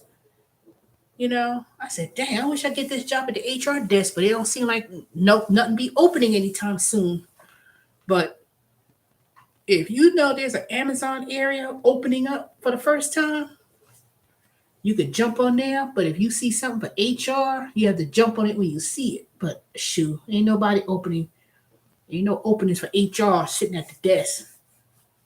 It is literally like a desk where people come up and they got issues.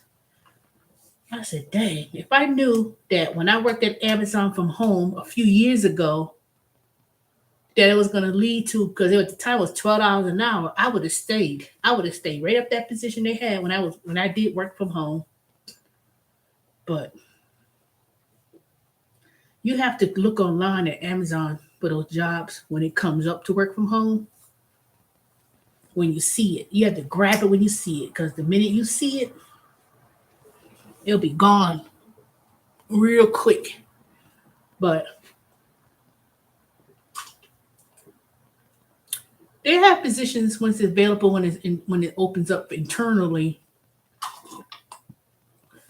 But it's not that bad, because even if you work from home, or even if you worked, say that job I was telling you with the HR, working behind the working there, you work long hours. You have a schedule to be like 6 to 6, 6 to 6:30. But their thing is different. They leave the people who's internal HR. It ain't really HR. All you do is answering people questions or whatever, or tell them to go to call the ERC. Um, they have a position now where it's technical support, and they hiring. And I know that if I had decided to take technical support through one of the program partners they was working with, which is Merit America, they started last week. But I said no, because the program they was doing for technical support, it was the same technical support that I was doing a couple years ago with Google online, because Google have a free certificate where you could learn technical support with the Google. It was that program you was following. So if you're interested in technical support, even though it's a entry level position for technical support, people calling, I got a problem with my whatever. You could start and earn a free certificate online, the technical support, because there's a lot of places hiring people. Now, I don't know how much they pay, but they usually pay about entry level, really starting out. It might be about $20 an hour or a little bit less, but you do earn more as you gain experience. One thing about Amazon with the pay, I think I'll be there a year and a couple of months. I got to look at the exact date. Then the increase goes up to, um, I know that I got $1 more. When I first started, it was 15 something an hour. Then when I transferred to Stone Mountain to be closer to home, it went up a little bit. And then when I came back from medical leave, I saw they gave me $16.05. But if you work overnight, like that Thursday, Friday, Saturday, you get an extra $2.50. So I get $18.50 per hour. I think when my year comes, if I make it to a year in a couple months, because it's May, it's either June or July. It's one of those months. It's one of those months. Then I think I think that thing. I know I will get another increase. I can't remember what it was. I saw a chart one time, but I ain't seen that chart ever since. So I know Cole has asked me. They said I heard that you get somewhere like 20 something dollars an hour. That's if you're there for a year. Those are progressive. You get there, you be there 3 months. If you make it to 6 months, if you 9 months in a year, I think you get up to you will get almost up to about $20. 20. You can get almost up to 20 something dollars an hour. But I heard, yeah, I get 1808. I get 18 50, 8 wait, 16, 17, 18. I get 1825 or 1850 now. But the base pay is $16.05. $2.50 if you work that Thursday, Friday, Saturday from 6 to 6:30 overnight or whatever. So if I had worked during the daytime, like say 7 a.m. to 6 or whatever, I don't get that $2.50. I will only get the base pay, which is 16.05, but you still get an increase as you get closer to your 1 year. If I make it to my 1 year anniversary, I'll get the little Amazon little pin they supposed to give you. But I heard last week, not last week, yeah, a week ago, someone said, they pay to quit. I said, what's that? Pay to quit? They said that when you get to a year, they're gonna come to you and they're gonna ask you, do you want to quit? And we'll give you $1,000 and you can never come back to Amazon. I was like, what? They ain't never paid me the first $1,000 sign-on bonus when I came on here. I want to get that. They need to pay me that money first. But yep, they don't want you to stay for a year. So after a year, someone told me they do it once a year, somewhere around the summer. Right before, I don't know if they're gonna do a peak during the summer. There's a peak where Amazon peak, whatever. But right after that time, there's a certain period of time where it's slow and you're there for a year. That's when they don't. After you get to a certain amount of money, they was like they don't feel that they don't feel that the people are productive. Because who could work for a year? Everybody else start walking around walking funny anyway, messing up their feet and all kind of stuff. So after a year, they don't feel that you're productive. They say you all used up. And they say, okay, try to trade. That's why they hire so many people. Every time you turn around, they have a whole fleet of people they hire. Every Thursday, there's a whole bunch of people they run through there. So after you've been there for a year, your body's torn, body's worn out. You're not used to Amazon anymore. They hire a whole new blood of people because either one, they determine a lot of people after so many months, people start quitting because of health reasons. Like mine, my ear hurting right now. My ear ain't never hurt. Now I got this pain in my ear, my feet. There's only so much you could do. And this ain't no, and ain't no whole lot of older people there. When I walked in that warehouse, I could tell the number of older people. Hey, Romeo, I could tell the number of younger people who work there. People older, they don't really start doing all those different things. I see this one old white man, but he ain't doing no lifting and stuff. He ain't he ain't pulling no boxes. Matter of fact, did I ever see him do anything pulling boxes?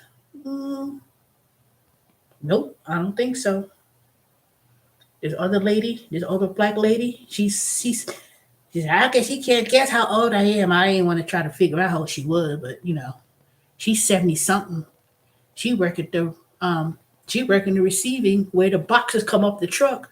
But she doesn't lift no box. She just push the box down the conveyor belt. That's a supermarket. What are you talking about, Romeo? You always off topic. Safeway is a supermarket. You see a whole lot of older people work at Walmart too. I'm talking about Amazon. So she's still working there. I wanted to ask her one day. Next time I go back to work Thursday, I'm gonna say, "How long you been working here again?" I'm gonna ask her.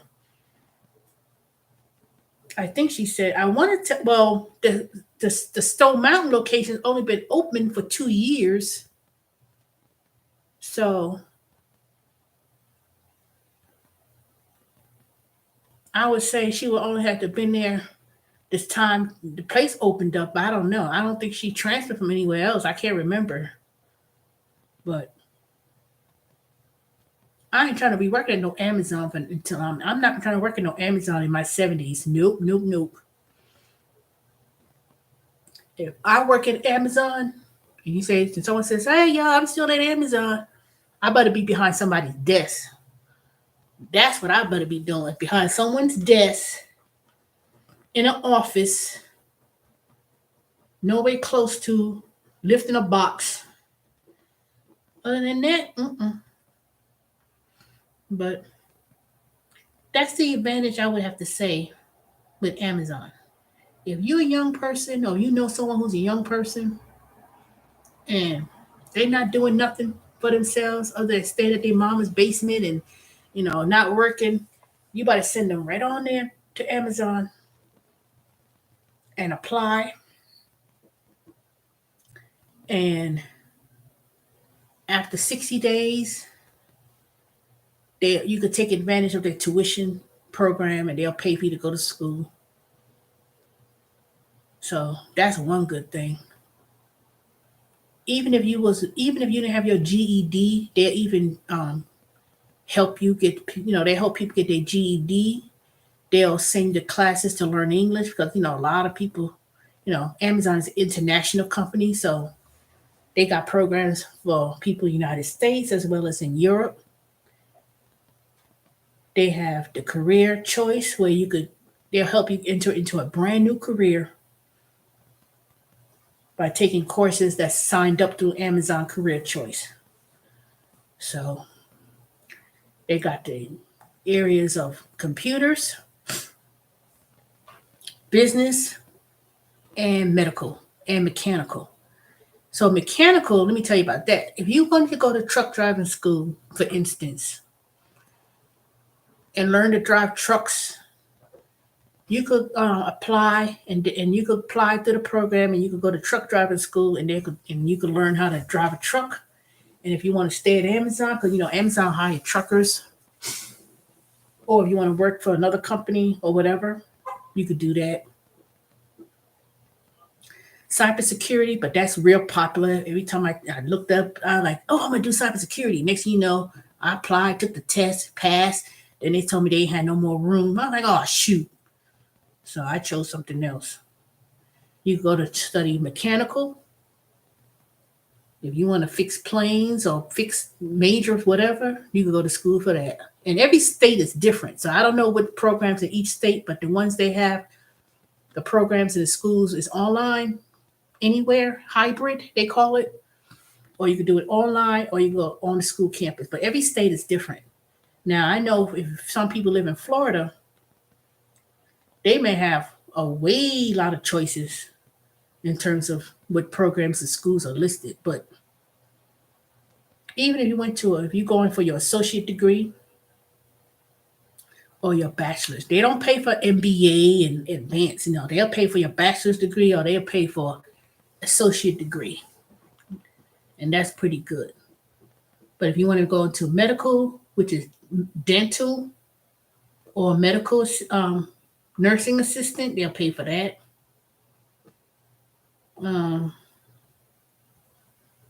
Yeah, pretty much that.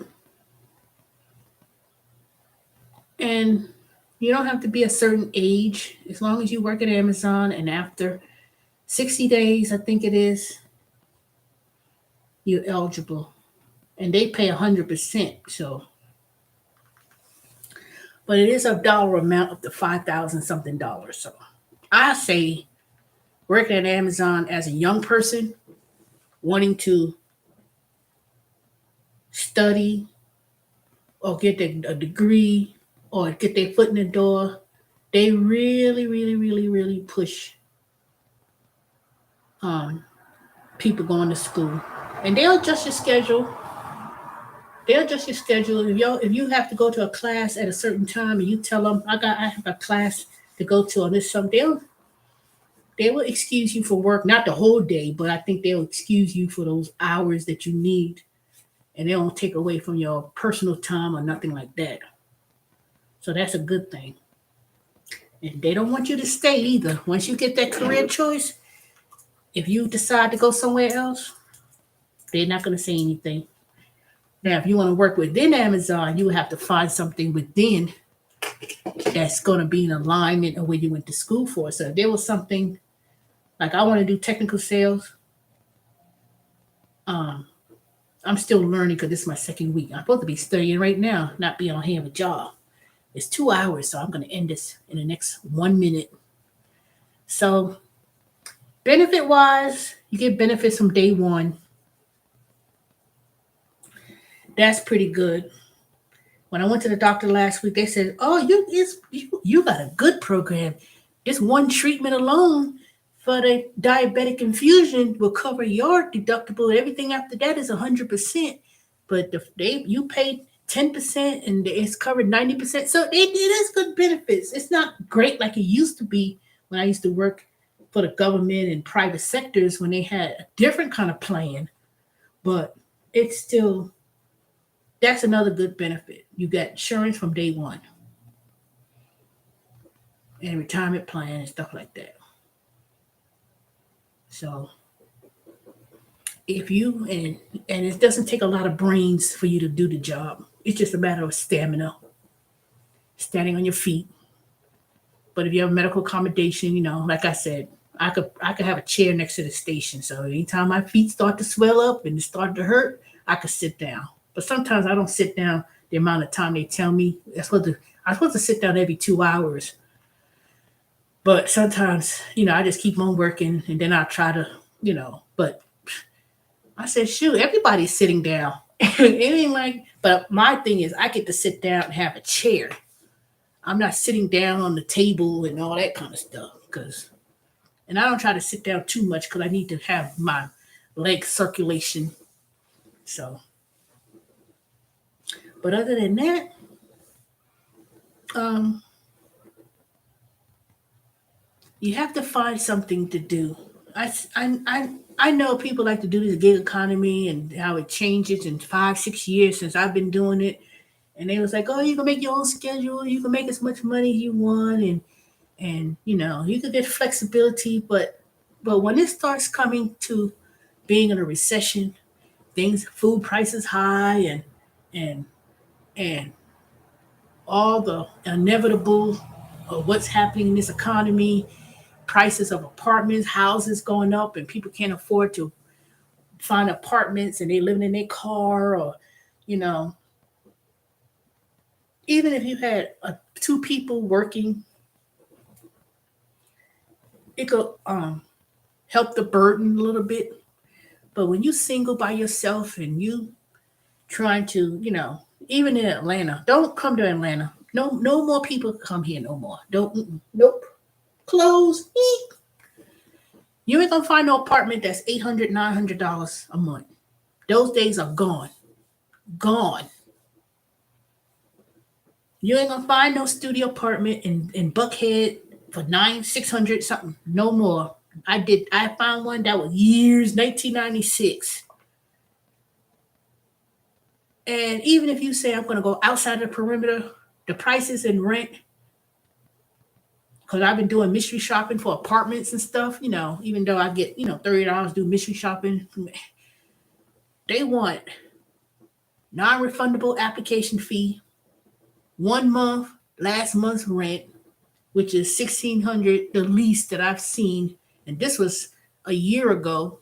No, this was a year and a half ago when apartments was like 1,600. Now they wanting 2,000 something. And this is out in the suburb. This is up there, Lawrenceville, Snellville, Norcross. Shoot. Even in the hood, they be wanting $1,200, $1,400 a month. And then people, you don't think you're gonna find an apartment. I mean, find somebody's house basement to live in and want $600. Talking about I want my own entry room and I want my own separate this and that. And how much you want to pay $600 a month? Psst, good luck. You know, good luck on that one. Cause it's not. Let me tell you, it ain't. And people who used to rent those houses, rent their own house, and they was renting out houses and renting people houses to people to live. They're not taking no Section 8 vouchers. I know one thing. People say, why don't you do Section 8 voucher? No, hell to the no. I will not. I will not do Section 8. I'm not going to do it. People say that's not guaranteed money because they want to give you a little bit of money and set the rate of what your rent is for a house. I'm not setting my house for you rent for $1,200 a month for a 4 bedroom, 2.5 bath, whole house for that price. The rent, if I rent this house out, when I'm ready to upgrade this house, because it's gonna take me a lot of money to upgrade, and then it's so hard to find contractors and the materials is expensive. I have to, basically, I would have to either try to learn to do certain things by myself and just try to wait and save up. Matter of fact, that's what I'm doing. I'm saving up money so when it's time for me to upgrade, I can have the money available. But then I have to do a lot of screening of contractors. I have an idea who I want to use, but he's so busy. And my friend, she bought another house and he just finished doing some work, but he's slow, but he's meticulous. And I said, I don't care. But he was like, I thought your friend said she needed help and she never called me back. I said, I did not say I didn't want to use him. I said that he um he said he was busy, but I'm gonna call him so I can at least get a good idea price of what could be done. But um,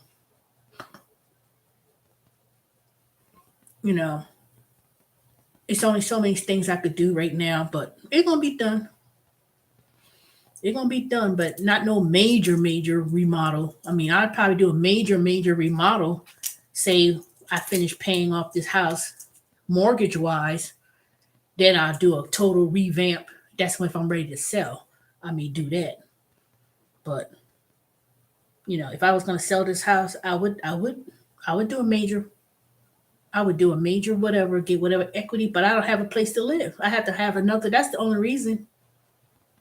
He said, "Well, why don't you move in with your mom?" And then somebody last week on their YouTube channel, they was like, "Can you afford this? You can move in with your mom and this." I said, I ain't doing that.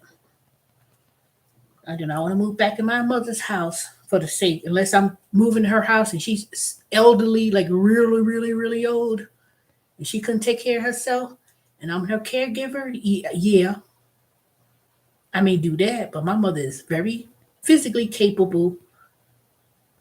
She is not, even though I'm 53, she's 72. She's not like a feeble 72. She's still works. She worked today as a chaplain. She got all her sound mind and physical strength. Matter of fact, she like to say, I'm in better health than most of you, and you and Linda, my sister, y'all act like it, My mother was an athlete. She played basketball in college, not college, high school. So she ain't never been a feeble old woman. My grandmother's 93. She still walks around, still do yard work. So she's in very health. That's why it's important for me to get myself back in health because my genes on my mother's side is too strong for me to be a feeble old woman with, I'll be sound in body and mind, physically more healthier. See, luckily, I was healthy most of my life. Most of all of my life, as a child, as a young adult, teenage, as in my all up until my mid 30s, even up to 40s or so, I've been in very good health. So all these little trolls that want to call me, hey, Big Shirley, I'm 5'8". I'm nowhere close of no being no roly poly. I'm not no skinny mini, but I'm not no big, huge. Oh my God. Mm-mm. So all that little whatever, you know, I'm a very voluptuous woman. Yeah, I could do some improvements in my, health wise, but I ain't no skinny mini, and I ain't no big fat whatever. So y'all need to stop it. Stop with the hateration because of my viewpoints over some raggedy man that says think he's that talks bad about women, black women. I am not one of those. Trust and believe. I ain't no skinny mini, but I'm not no, whatever. I ain't got no flat booty, and I ain't got no flat nothing. And ain't nobody I could work on my health, trust me. Everybody got a few pounds to lose here and there. But don't be putting me in that dumb, stupid category. Hell to the no. But anyway, so y'all let me know anything else that y'all want to do. But I thank y'all for coming on. Thank you for the 13 thumbs ups and the 8 people who are watching. So if you're not a subscriber, please subscribe to my channel. You know, I make my videos raw. I don't do no fancy editing, but eventually I'll get there. All I want to do is just get down to the little 1,000 subscribers. I'm almost there, but not quite. And I thank y'all for viewing that last video. I was like shocked. I was like, oh my goodness. I was surprised. But I'm not gonna make no videos bashing men. I ain't gonna make no videos bashing people, even though, I used to make my videos about the gig work and how people not tipped and particularly talk about my people with the non-tipping and things like that and people being cheap. But you know what? People used to criticize me for saying things like that, but all I'm saying, I always did the food deliveries, the grocery shopping, deliveries, and I wasn't one for cherry picking. I took every order that I could take, even if it was out to the boat, out there, Lake Lanier or some boat, and people want me to drive, sit on a golf cart, driving into their boat and deliver groceries and chicken thighs and bag of ice during the hot ass summer. I did that. I didn't mind doing it. And, you know, I just didn't like to be people looking down, you doing a service for people looking at you all crazy, like, I ain't getting my ice, all that crazy stuff, I delivered to people who were, thankful.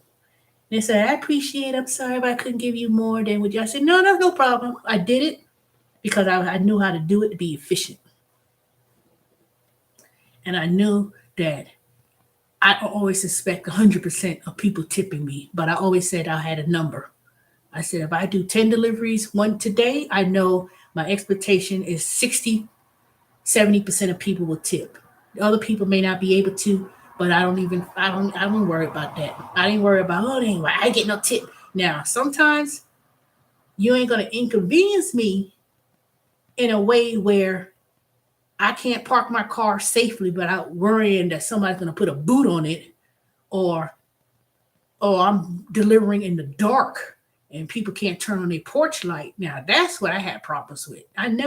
My complaint was not about, I ain't getting no tip. I'm not driving 20 miles for $2. Now, that's ridiculous. Now, that would be silly. That is what I be watching people. I was like, y'all, these videos I've been watching, these new people who be doing these gig work now. I ain't talking about the old school like me, the OGs who was doing it back in 2016, 16, 17, 18, and 19. But people who've been doing it like 2021, last year, maybe late 2020, and y'all hopped on that bandwagon of doing DoorDash when it was $2.13. I ain't never seen no $2 in all my time. Grubhub, all the apps I've done, I ain't never got paid no $2. I ain't never seen no $3, nothing. Even McDonald's. Even if I used to pick up at McDonald's, it was like $5 at least. And I wasn't going nowhere. See, y'all getting suckered if you doing DoorDash now, and y'all getting these orders that pop up on the screen, and it's saying, and some of y'all are so funny. this is only paying $7, but the mileage is 6 miles. I ain't doing it. That's far. I'm like, what the hell y'all talking about? Y'all act like 5, 6 miles. That's just an estimate. Y'all don't even have your settings on right. Y'all using I don't know what kind of map y'all be looking at or whatever, but y'all be talking about I'm not doing nothing. And this only paid me $6, but I'm going 5 miles. So I'm like, what do y'all think y'all be driving? The mileage is y'all think the mileage is going y'all think this is so silly. Y'all be waiting for $18, $19 and waiting for something that's 5 miles and less. I was like, that don't make no sense to me. Just go there, hurry up, pick up the food. You may have to wait a few minutes to get it delivered and be efficient. You know, some of y'all who be doing these deliveries, y'all be working doing the video, doing YouTube videos the same time y'all doing and y'all slowing yourself up. I said, ain't no way y'all driving around showing the app, picking up orders, talking on YouTube, going to the place, doing the grocery shopping at the same time, and then it's like, oops, this is a mistake. Oops, this is wrong. Y'all not even concentrating. You know, they're not even concentrating to doing it. That's what be killing me. Oh no, this want me to go 10 miles for such and such. I'm like, you know, I don't know. I don't know. All I know is every market or only thing that's different between different markets is not so much. It may be the topography. It may be the are you in the city or in the suburbs? You just have to. It's just changed too much.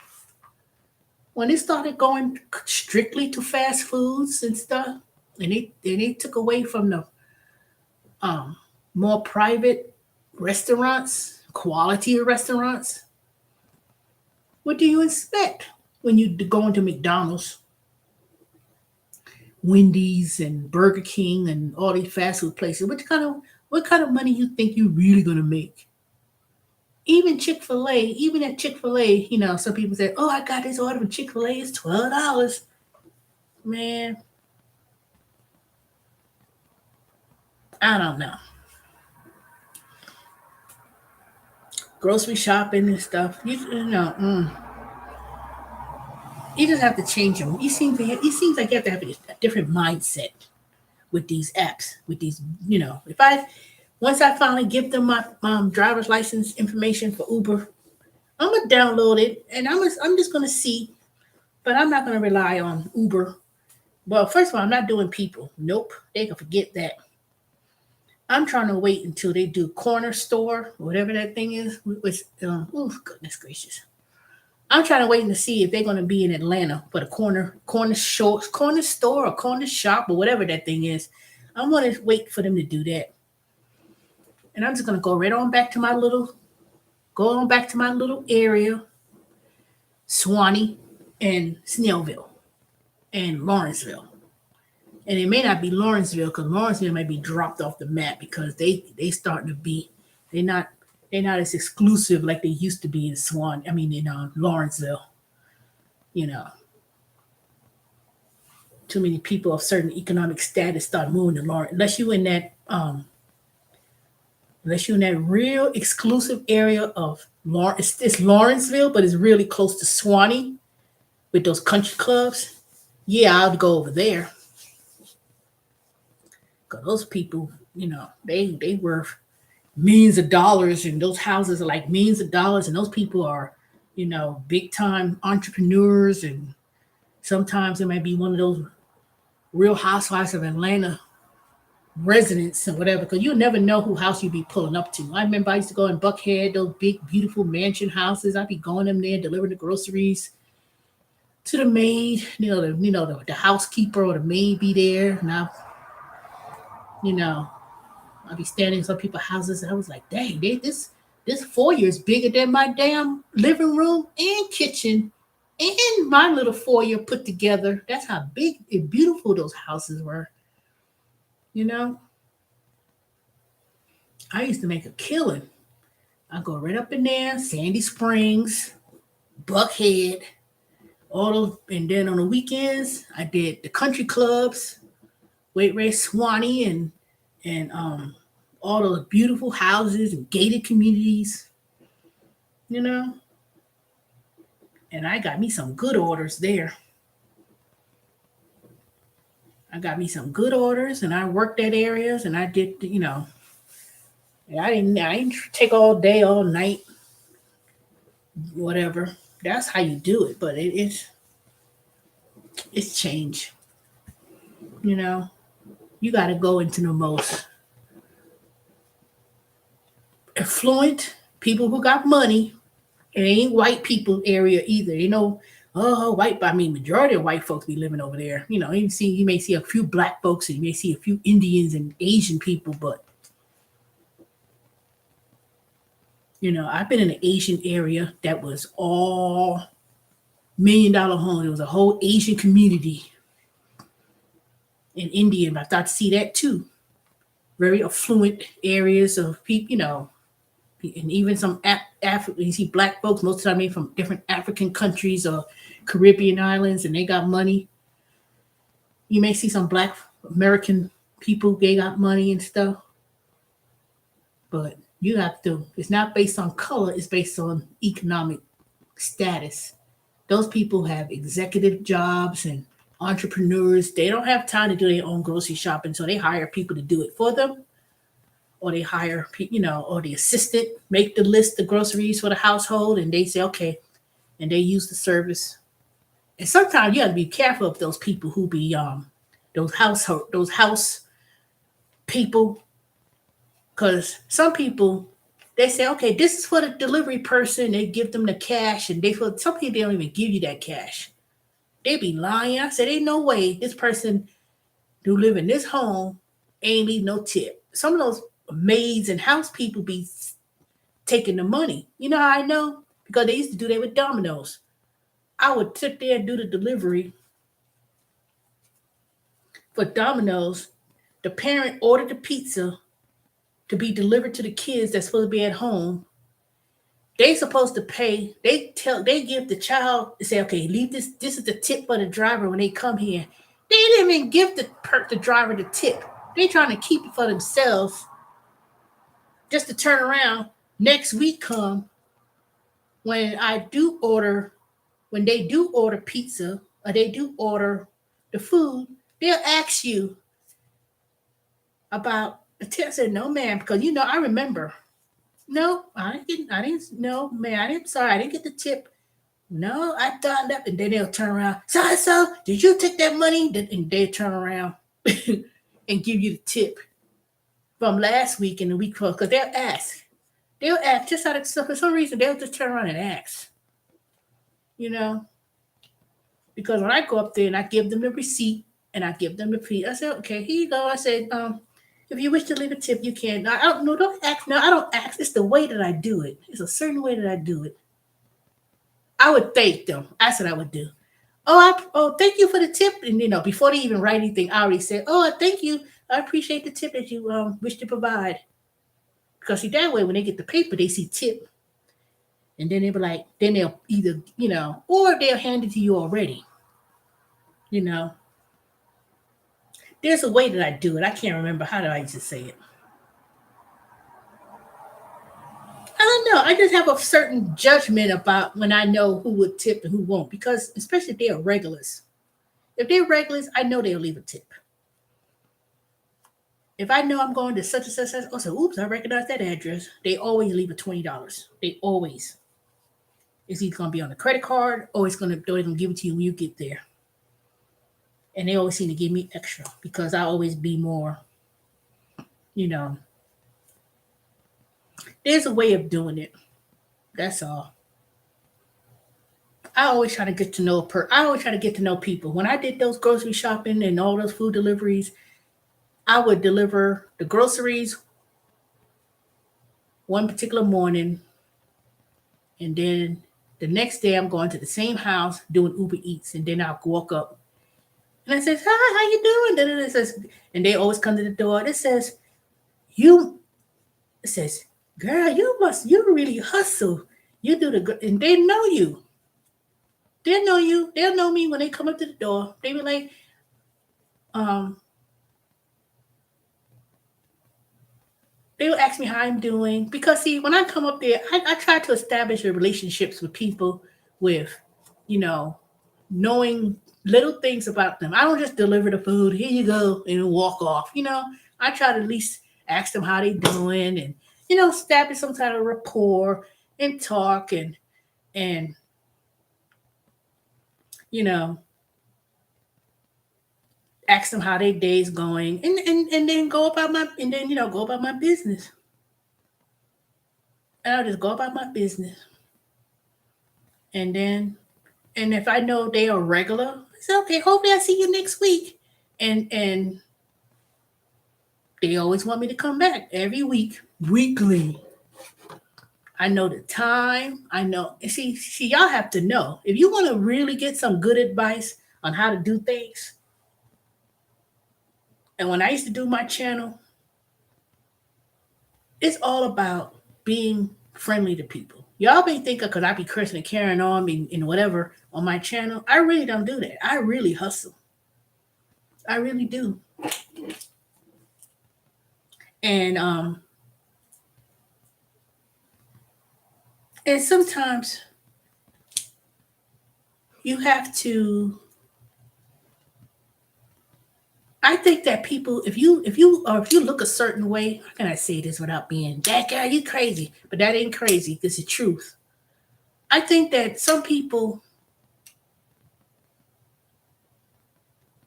they give off a certain kind of aura of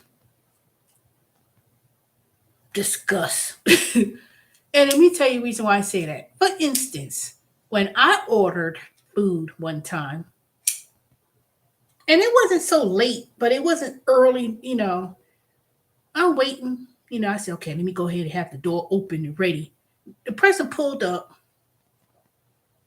Usually I don't be driving around this time of night delivering food. That bitch talked herself out of a fucking tip. But see, she got a tip anyway.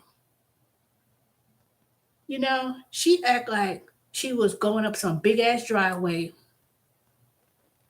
And she already just started complaining about I usually don't get up at night to deliver no food. Ain't nobody told you to get out of your bed and pick up the food if you felt like you didn't want to do it, then don't do it. I would have got that food would have never got picked up. I would have been like, nope, it's canceled. And the thing about it was at that nasty wing place that I keep telling you about. For some reason I went and I don't know why I shouldn't have got out of my own bed and get it myself. Either that or it was closed or it was late and they were only taking um this was way before COVID. It was a reason. I think that's what it was. They don't usually like people coming into the store to order food at night, but you could place orders on Uber Eats and then people come and drive and then have it delivered. That's what it was. But she was already complaining. I was like, I do Uber Eats and Grubhub and the food deliveries app, but she should have just came up there, just said, hi, how you doing? This and that. She got a tip. I gave her $5. The food wasn't that expensive. I gave her $5. But see, she just came walking. You already presumed, you know, so you think what? Because I'm black, that you think you wasn't gonna get no tip or whatever. Even if the situation was reversed, and I went up there, and I was delivering food to someone. First of all, it wasn't even that long. It wasn't even that. It ain't like you drove a whole lot of miles to get to me. The place was right up the street. So it really was a waste of money for me because the food was cold anyway. And I was like, oh my God, this food is cold after, and but she just come walk complaining and stuff. And I was like, the fact that you went and ordered it at that time of night. And I turned on my light. It wasn't like you walk up to a dark house. My light's always on. I had the door wide open, so it wasn't like you had to, you know, you didn't have to park on the street. You parked up in my garage, outside garage, whatever you call it, carport or whatever. You pull, and it was just that aura of, well, I ain't. And then the way you came up to the house, the way she came up. First of all, you came out of you came to deliver the food in your night clothes. You know who does that? Why would I come out of my house? The Uber thing went off, and then you say, "Oh," and you live up the street, or you live not that far, and um, you come out of your house in your pajama pants and some raggedy ass t-shirt. Then you come into my house and you complain, "I ain't had to come. I ain't had to." I would have never gave no tip. I would say, I'm keep my $5. But no, I wasn't gonna be like that because I know that for you to come out your bed about a little bit past midnight to deliver food, then I said, you know what? This person really needs the money and they really, hustling like that. But some people come off like, man, now, like I said, when I start complaining and when I was doing these food deliveries, it will always be because one, I hurt, I get their food, you know, I send you a text message. I say, I'm outside. Can you please turn on the light? And you walking up to some pitch black, dark ass house. And I'm trying to deliver. And then you, I'm waiting for 10, 15 minutes out your door. And, all the lights turned off. I was like, really? I tell you when I'm on my way. I come there and wait. And then, you know, then you play the little games. I say, you ordered this food. Why are you playing? Walking up in dark houses, dark streets, all kind of silliness. I'll be trying to go home and you be waiting. I say, you know what? Where they at? Because there was one time I was delivering somewhere in Dunwoody, deep in Dunwoody too. And I wasn't nowhere near close to home. I'm driving back home, taking have a cops follow you, police following you. I had so many police follow me, especially at night. If I'm in Dunwoody, Johns Creek, one time I was in Johns Creek delivering groceries. I got stopped by the police. What are you doing? Why you got all these bags in the back of the car? Why you do? I mean, questioning me. I'm like, no, now you know me. I ain't ran the mouth because people be like, I ain't say yes sir, no. I ain't do all that. But I was like, I said, oh, I'm just delivering groceries. And I showed him the little. He looked in the back. I showed him. There's an app called Instacart. And we delivering groceries. Da da da. He says, oh, okay. And let me tell you, the only reason he stopped me because I had DeKalb County plates, but I was in a different county. And they already know they ran the plate. You could tell when they be running your plates. Like, this person live all the way in Stone Mountain. Why is she all the way up in Johns Creek? You know? And he said, okay. You know? And I knew he was following me because I turned on my signal light to turn and he turned. And then I turned again and I realized I looked in my back, I looked in my mirror and I saw he was in there back following me. Next thing you know, lights on. Boop. It was a certain time of night. I was just trying to hurry up, go to this person's house, deliver these groceries. And it was in a real exclusive area. You know, you have to be. I don't think I ever told y'all that happened to me, but that's what happens. You gotta be aware of where you are, what surroundings, what area. You know, Because one of the things, especially as a black man, if you're a black man and you come doing those type of deliveries and groceries and you looking all thuggish, you can't be looking all crazy. I'm sorry. If you and because that's unfortunate that you get profiled, but sometimes you can't be doing no Instacart and Grubhub and food deliveries and you be looking all rough and you be going to those white folk neighborhoods, those exclusive neighborhoods, put it that way, at nighttime. And you looking a little whatever because they gonna be looking at you like, hmm, where you going? What you doing? I hate to say it. This, you know, sometimes people, you know, you may look a certain way. I don't know. I don't know. I guess maybe they think I'm biracial or something. I don't know. I don't usually get those type of problems like that. They'll stop you, they see what you look like, and they're gonna be like, you know, and this person don't look like they don't look like they live in this area. And you may not live in the area. Trust me. They'll run that plate and they be curious. Be curious, like, what are you doing around here? I know exactly what that meant. I knew exactly what that meant. I wasn't speeding. I wasn't doing no illegal turns or nothing. But they see, and I think, let me see, what was I driving at the time? Was I driving that Kia? I want to say I was driving the Kia. Let me see. Yep, I was driving that Kia. I was driving the Kia. But that's the way it is. you know. And I know one time,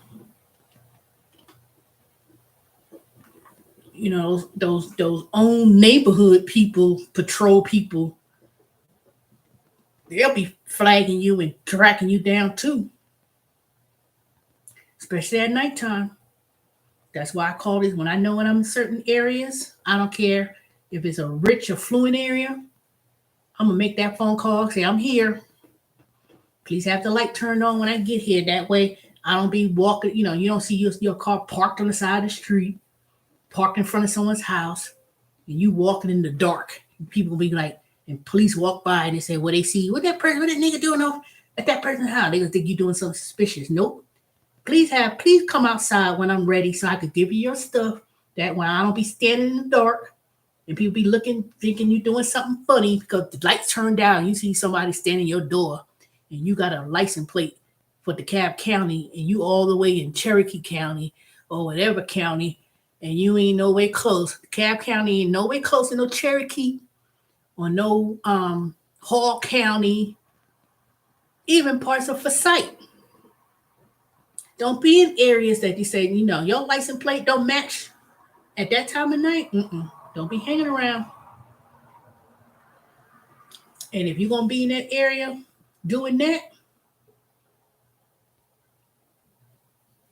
prepare to have somebody come out there to meet you and say, here you go, and go about your business. Make your way down to 75, 85, 120 loop or something. But don't be hanging around there at nighttime. Nope. Because I had a cutoff point. 10 o'clock, I do my whatever. Because see, white folks and rich people got money. They don't be eating at nighttime like that. Now, maybe those young people, I want to go to McDonald's and, I want to go to McDonald's. But I want to go to McDonald's and, 11 o'clock at night. Parents sleep and they ordering food. Don't be that person be caught out there over these spoiled, entitled kids. I want to go to McDonald's.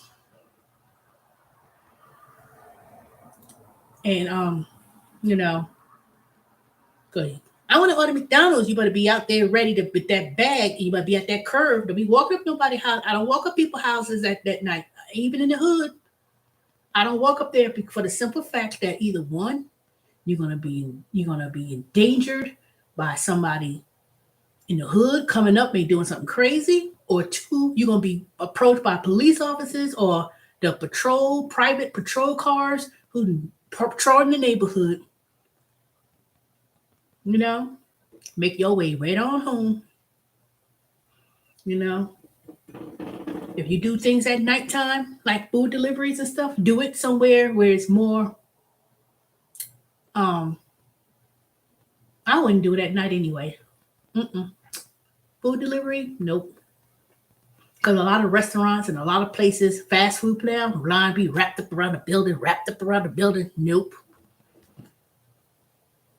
So the limited amount of time you spend on doing deliveries, food deliveries, or whatever, your time frame to work, 11. If you're doing food, 11 a.m. to about 3. Then pick up for dinner about 4 to 9. Boom, that's it. Anything else you do in between that on the weekends? Do grocery shopping maybe in the mornings to about 1, 2 o'clock. And then do the food deliveries in the afternoon. And that's it. But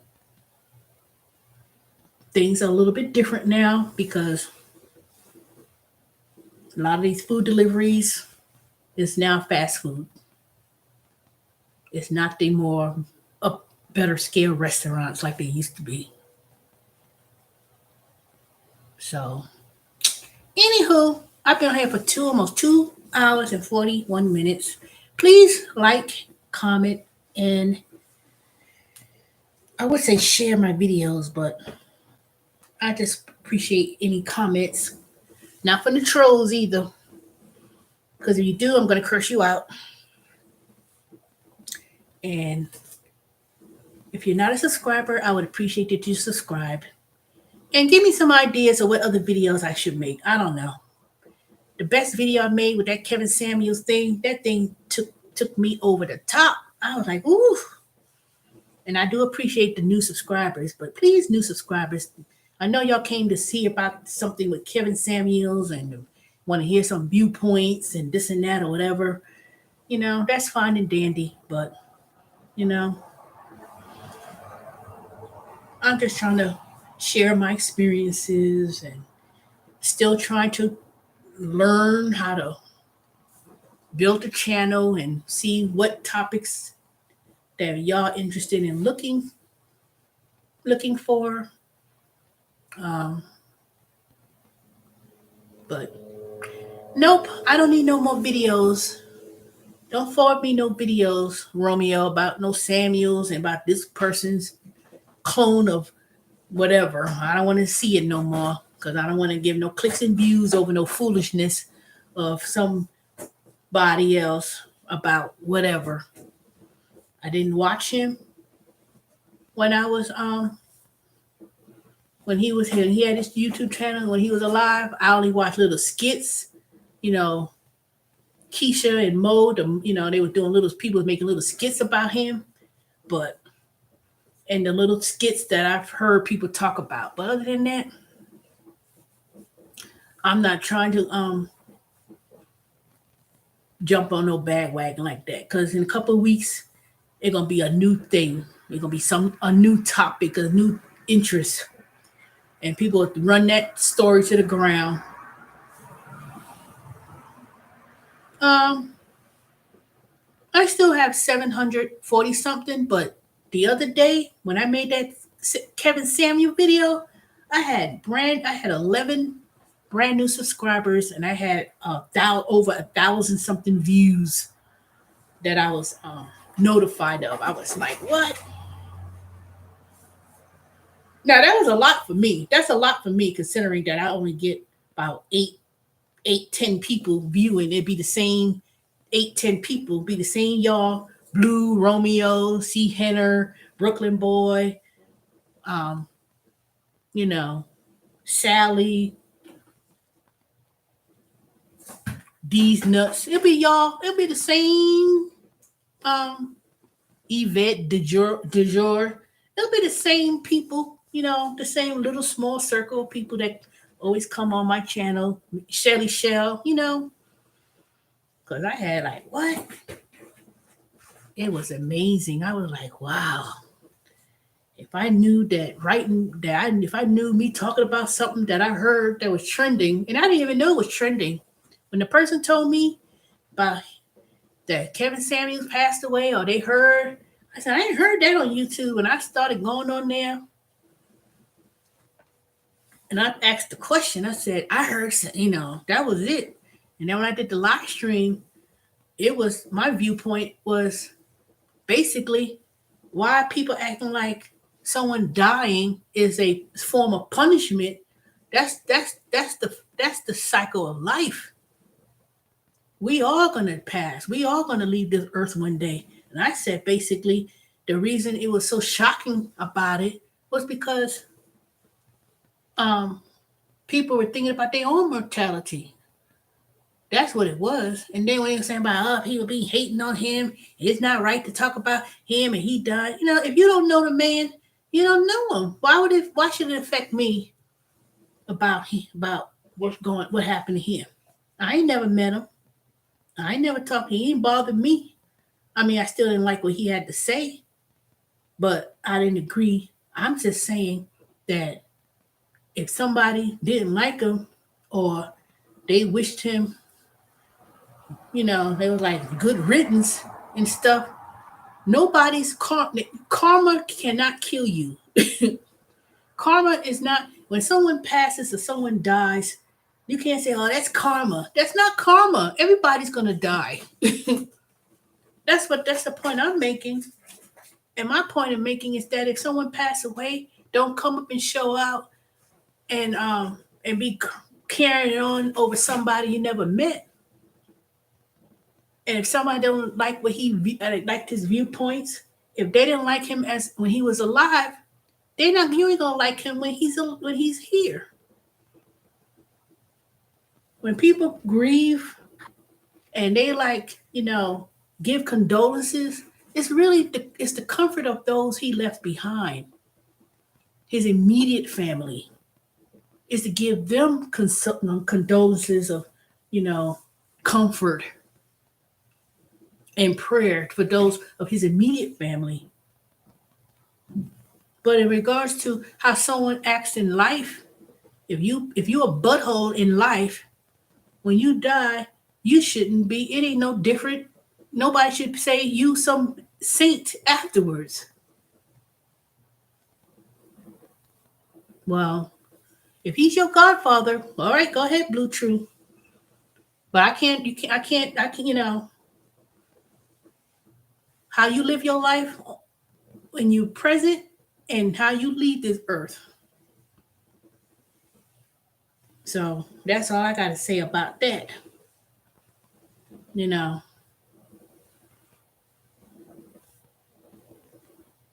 But don't come on people's channels being a troll and saying like you just hating on him. Ain't nobody how you can hate on someone you don't even know. But at the same time, you can't be disrespectful and hateful and telling someone it's ironic how your last thing that you're gonna say is something's wrong with a woman if they're not married. If past the age of 35, something's wrong. Really? And then you live a life. Don't preach on something about values and high values if you didn't live it yourself. If you didn't live it yourself, that's you being a hypocrite. So and all the people who follow him who believe in that mess about talking bad about women, shoo, that don't make no sense. How you gonna be a dusty man and you hide it behind an avatar? You didn't even never show your face, but then you could come on someone's channel and call them all kind of names. Before he even talked about women and it's not dating advice. You can't talk about what someone's not gonna like, or who determines who should be dating a high value man based on materialism. If you not this, if you ain't that, and this and that, or if you ain't, a high value woman or anything else, is surely not going to go after no dusty, broken down man. And the ones who's following him, that's exactly who he was talking about prior to him getting on that bandwagon about black women or women in general. People say, well, where were y'all at when he was talking about men who need to be this and be that? It's not no place of a woman to criticize and tell what another man should tell another man what they should be. People say, why people not get upset about that? Why would I get upset of another man telling another man that he needs to stop being dusty and and learn how to put on some dress shoes and properly groom? And people should say, well, they should be in the same uproar like he did that with women. But my whole biggest thing is that was, and if you see my video, my whole biggest point that I was making is, how did he leave this earth? Did he leave? Did he leave? Did he take care of his immediate family members first?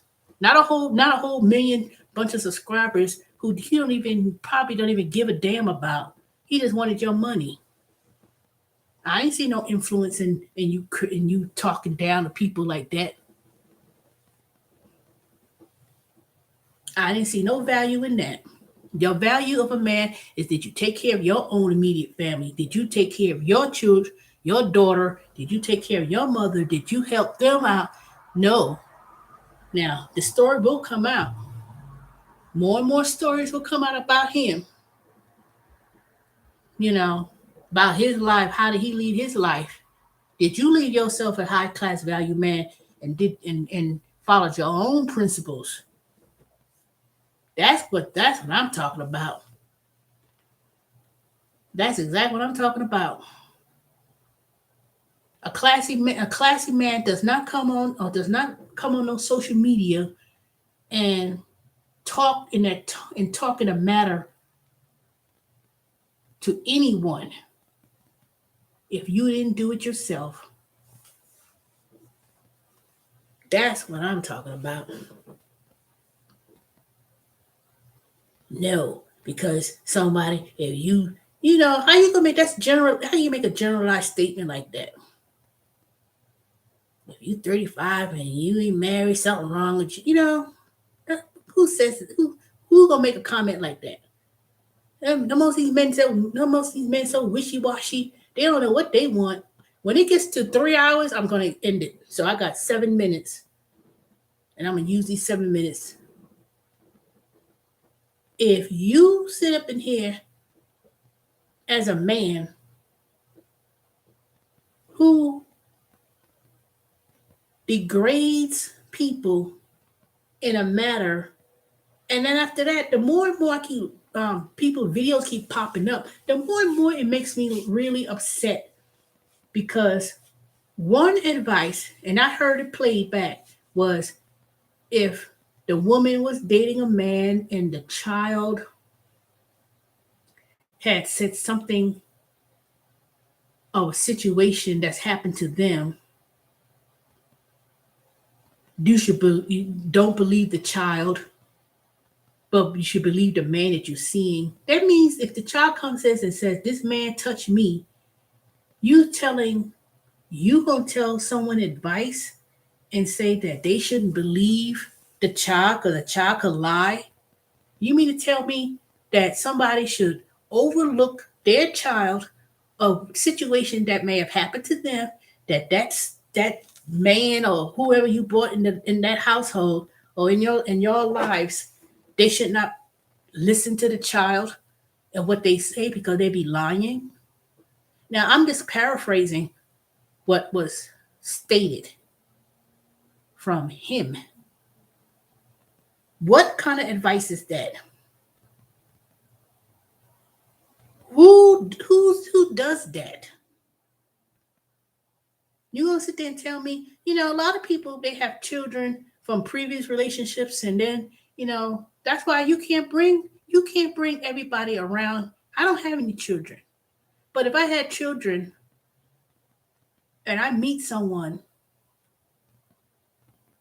they're not gonna be around. I'm not gonna be quick to introduce them to my child, or they're not gonna be around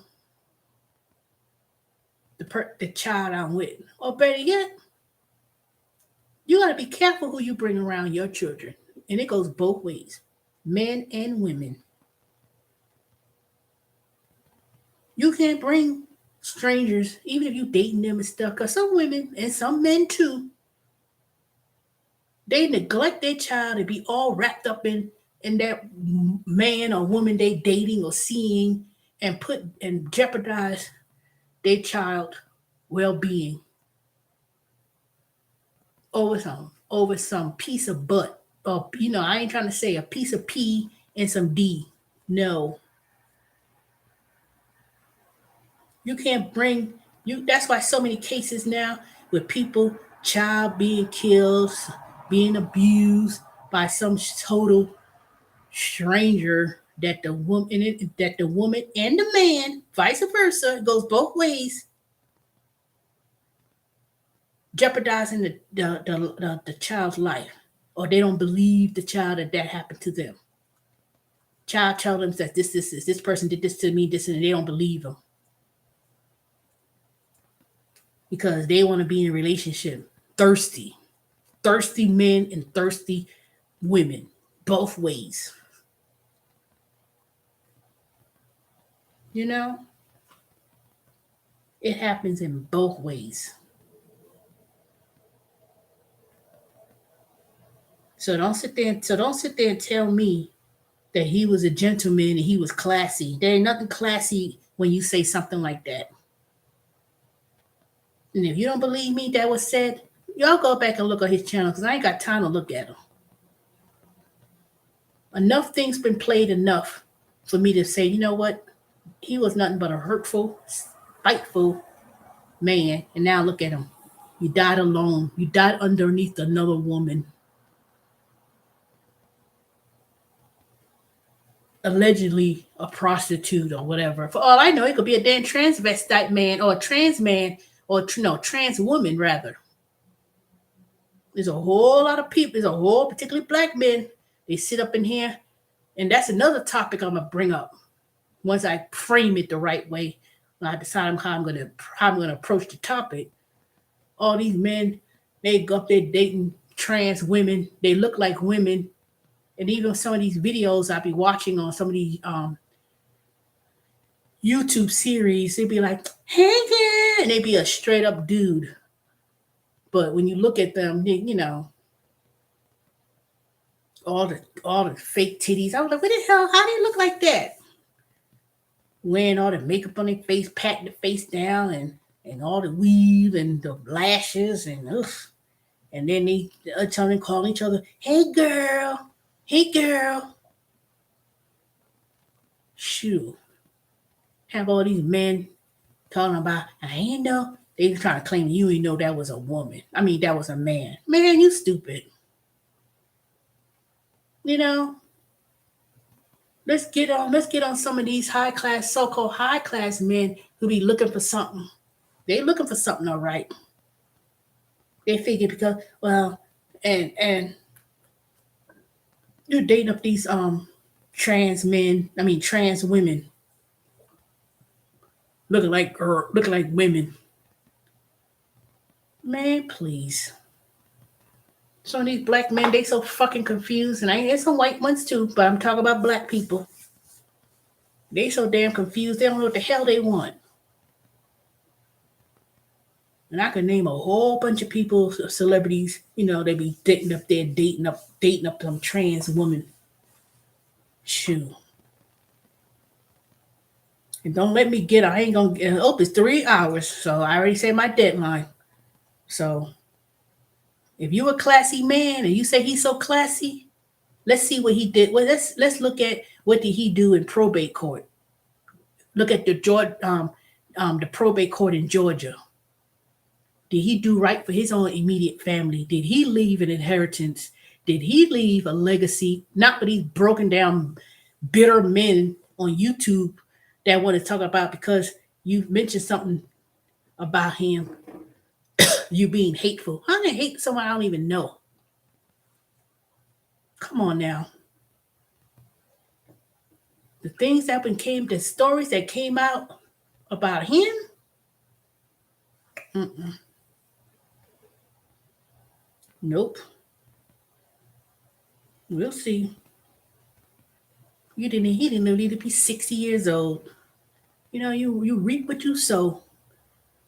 You talk about you worry about black women that they'll be dying alone. Ain't nobody want you. Ain't nobody want. That's not empowering anybody. That's just a bunch of they just holding on to a bunch of hateful men who can't even get a woman or who don't even they dusty themselves and they got rejected by women and then they jump on his bandwagon and people that's all that is. If you're a confident man and you do right or whatever, you ain't gotta go all high class value man. Psst, really. It's that nasty negative things that what you're saying. That's what's a turn off to me. That's what's a big turn off. Women, yeah, yeah, there's women and men, there's certain women and there's certain people. They do need to work on some things. Ain't nobody want no ratchet woman that, of a certain caliber or ways. Ain't nobody want no, there, that hood rat. You're directing towards that. It's amazing. Women who have their own things going on for themselves, who choose to be educated, they'll want to criticize. Y'all ain't want no man because y'all think you're independent, and y'all act like you don't want no man to do for them and do for them because y'all got money. Y'all threaten about that. Y'all complain about that. When a woman decides to, say, what, I'm just going to educate myself. I'm going to support myself. I want to be able to support myself without no need of a help of a man because then you say it, and when a woman don't do those things, they always in my pocket. You're deep in my pocket. People always be in my pocket. You're complaining deep in somebody's pockets.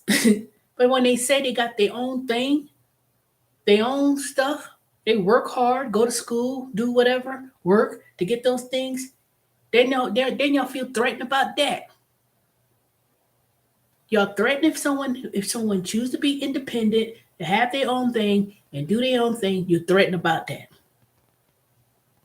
If a woman makes more than a man financially, you're threatened about that. So that bothers you. Y'all act like y'all don't want no man to help you out, and somebody come and help you out, and then y'all complain about that. Then if the woman is struggling, Section 8, food stamps, getting government assistance, then they say, oh, y'all ain't trying to work for nobody, y'all good gold diggers. I mean, come on. Make up your freaking mind. And it shouldn't be based on what you do, but one's supposed to be a helping hand, a partner to help to grow things together. You know, y'all men just as crazy. Y'all just as crazy, and it's coming out every time I turn around. You look on the news, somebody, killed the child, killed the girl, killed the family, because they trying to get out of child support, trying to get out their financial responsibilities. Or somebody say, I'm leaving you, I want to move on. Then come on. The state of mental health of men and women when it comes to relationships is screwy.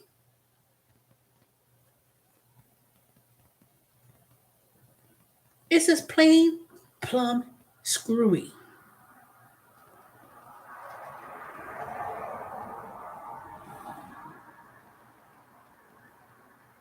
You know, I don't think y'all know what the hell y'all want. And nobody and these little thirsty men and stuff. They said she ain't want me, and then complaining and all that kind of crazy stuff. Nope, not even worth it. Ain't even worth my. Ain't nobody worth. I'm 53. Trust me. All these comments about you just judge because you couldn't sleep with him. Man, what the hell ought to sleep with a DL man or who suspect? You know,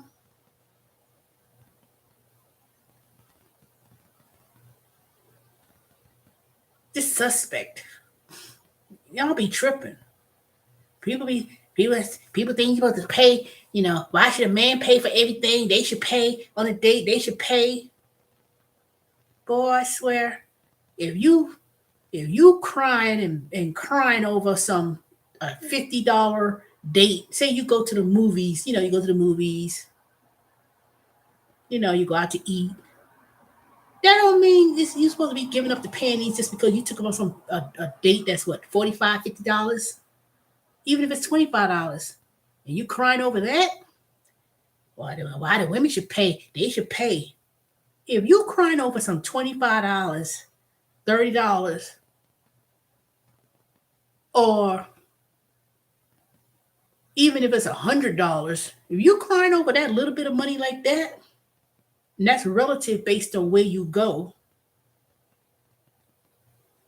you know, I wish somebody would bring up some stupid thing like that. If that's the case, I might as well go out with some females and say, okay, we all going out to eat, and it's everybody going to have separate checks and go about their business. But if you ask a woman out and you want to go somewhere or whatever, and that little bit of money you spending for on dinner, even if you didn't go to the movies and you went to dinner, what you go to Longhorn, you get a steak, $23, a piece of meal. Man, it's just that ain't nothing. Y'all acting like somebody you coming out spending $200, $300, $400, and that's relative based on the income level. If you're a movie star,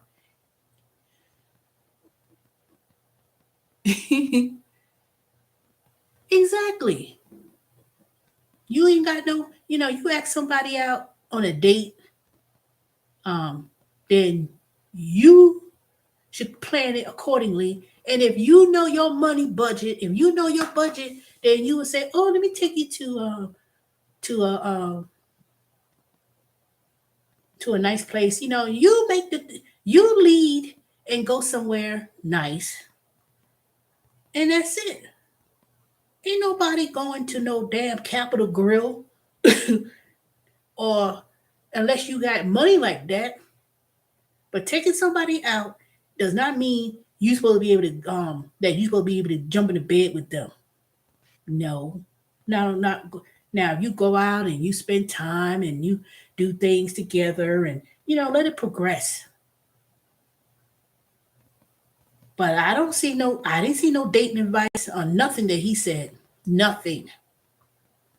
I didn't see no dating advice. All I saw was, oh, if you're a woman of a certain size, and if you not this and you ain't that, you ain't gonna get a high class value man. You don't know what the hell.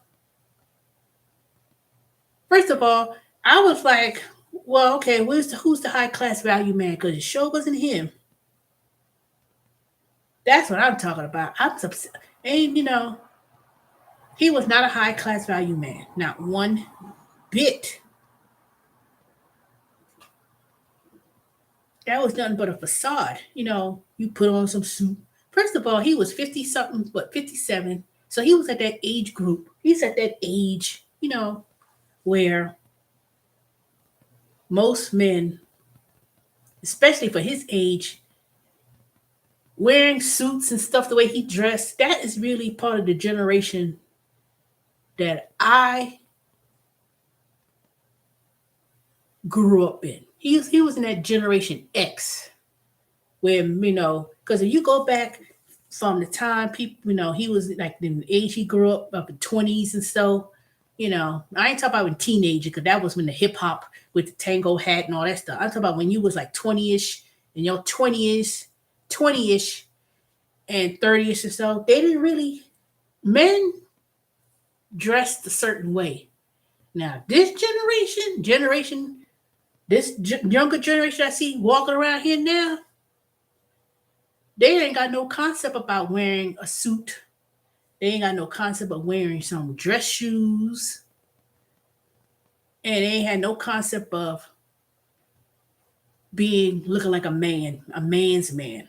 These young boys walking around now that I've seen, they dress like bums. They dress like bums. They they walking around with their pants sagging, dragging. They walk around um wearing Jordans, old broken down Jordans at that. Not even, they because they ain't got no money. They ain't got no money. They wearing their hair, these nasty looking dreads. If it's not dreads, it's not. I ain't saying all men. I'm talking about black men. I ain't saying all men, but the ones I see now in certain age groups, they wear these skinny jeans. I'm like, they ain't got no butt. They look like Kermit the Frog legs. I was like, and I ain't saying I'm looking at them in a predatory way. It's just you just noticed it. I'm like, then it's like they wear things that don't even. It's not even properly fit, not even properly dressed. Then if it's not that, it's these men that it's not even a DL man that they try to be gay behind closed doors, um, and be gay. Now they just want to be. They come straight out with the too feminine. Hey girl, call each other girl, or they want to be trans women. And this is in Atlanta. They be, and it's not even cute. I mean, I ain't gonna say cute. They, it's I don't know.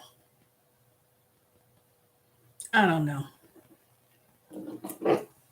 I'm just so curious to see what's gonna come out of all of this because it's gonna be until that whole thing behind how he led his life is gonna come out. People say he it was a big girl that was on top of him and stuff. Who cares? Shit. I won't be surprised if they come out and says, "Oh, it turned around that person was a trans man." You never know. I won't be shocked. I would not be surprised. Kevin Samuel, he was with a trans woman, and it would be, he was a big girl, all right. It'd be some big dude with some big ass hands and a big, trust my words on that. Somebody gonna do a discovery, and they're gonna come up, and it's gonna be some mess coming out, some hot mess. They're gonna come out. They're gonna say who was the person that found him, and what was this person? Somebody, trust me. Atlanta is too small and got too many loose lips to come out, and they're gonna come out. I won't be surprised. I will not. I will not be shocked. Yeah, he was Amber somebody, otherwise known as Andrew, was the person, Then gonna be something about, well, he ain't had no money in the bank account. He ain't gonna have come at nothing. He gonna be broke as hell. Even though he lived at Buckhead Avenue up there on wait East Paces Ferry, those apartments. I've been over there. I delivered over there. Those studio apartments that be about 2,000 something a month or whatever. Depend, on the sixth floor he lived on. Supposedly somebody read in the paper, and it was you know It was a lot of stuff people say he went to Grady. No, he did not. He did not go to Grady. It was at Piedmont Hospital. So, people say it's probably something strange about his death. Ain't nothing strange about it. The man didn't live a healthy life. He wasn't healthy in the first place. It ain't had nothing to do with the fact that he had cancer. It was years ago. Trust me. That whole entire thing will come up. The whole thing will come up. Who he was with, what was that about? That gonna come out. But that probate, Georgia probate, that gonna come out. All you gotta do is, when someone passes away, all they gotta do is go to Georgia probate and look at the records, because anybody who, before they, he probably didn't leave no will. So if he leave no will, they gotta go to the next paper in line in the state of Georgia. Like the lawyer told me, they said, well, the good thing is that in Georgia, when you pass away, when you pass away, it will go down to the nearest person related to you, which will be my mother, and then it'll go and transcend down. Says he passed away, he wasn't married, he was already divorced. It'll go to his daughter. No, it'll go to the mother. It'll go to his mother. Then it'll go to the daughter. Was that the order they told me? Yep, mother, then daughter. So if he had anything of worth, he'll probably get his little Google AdSense checks from YouTube. We'll see. Did he have any investments? Did he have any money? Did he have anything, to pass along?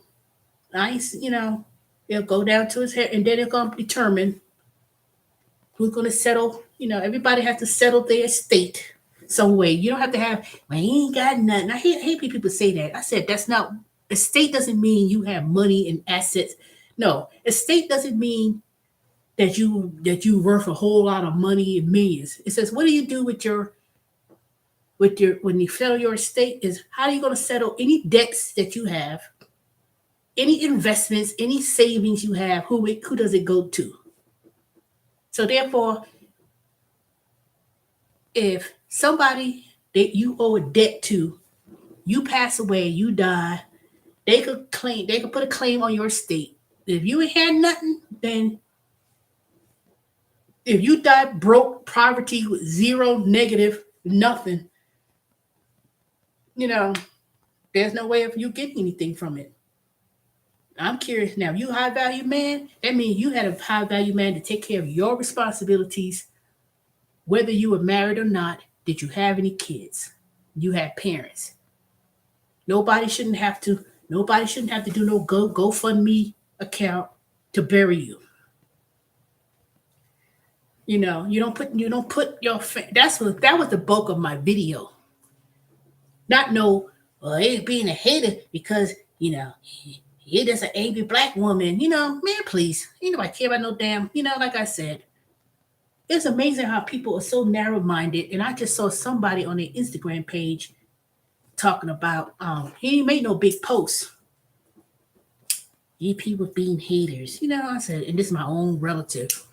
You really believe that narrative? Really? Keep on. Did you live your life in helping others? That's my whole point. Influence the immediate people in your family first. Did you have a good relationship with your daughter? Did you have a good relationship with your mother? Even if you didn't have a good relationship growing up, at least you had some type of respect. Regardless of what your viewpoints were about, if you 35, there's something wrong with you. Here it is, your 57-year-old man, black man, died dead alone with somebody on top of you. And the only thing people are going to remember is that last video you made mentioning that. That doesn't make any sense. And however people feel, whether you do some terroristic act, it's amazing. Somebody could be a terrorist, killer. They die, and people come out in front of the criers, come up there, burn in hell, pee on your grave.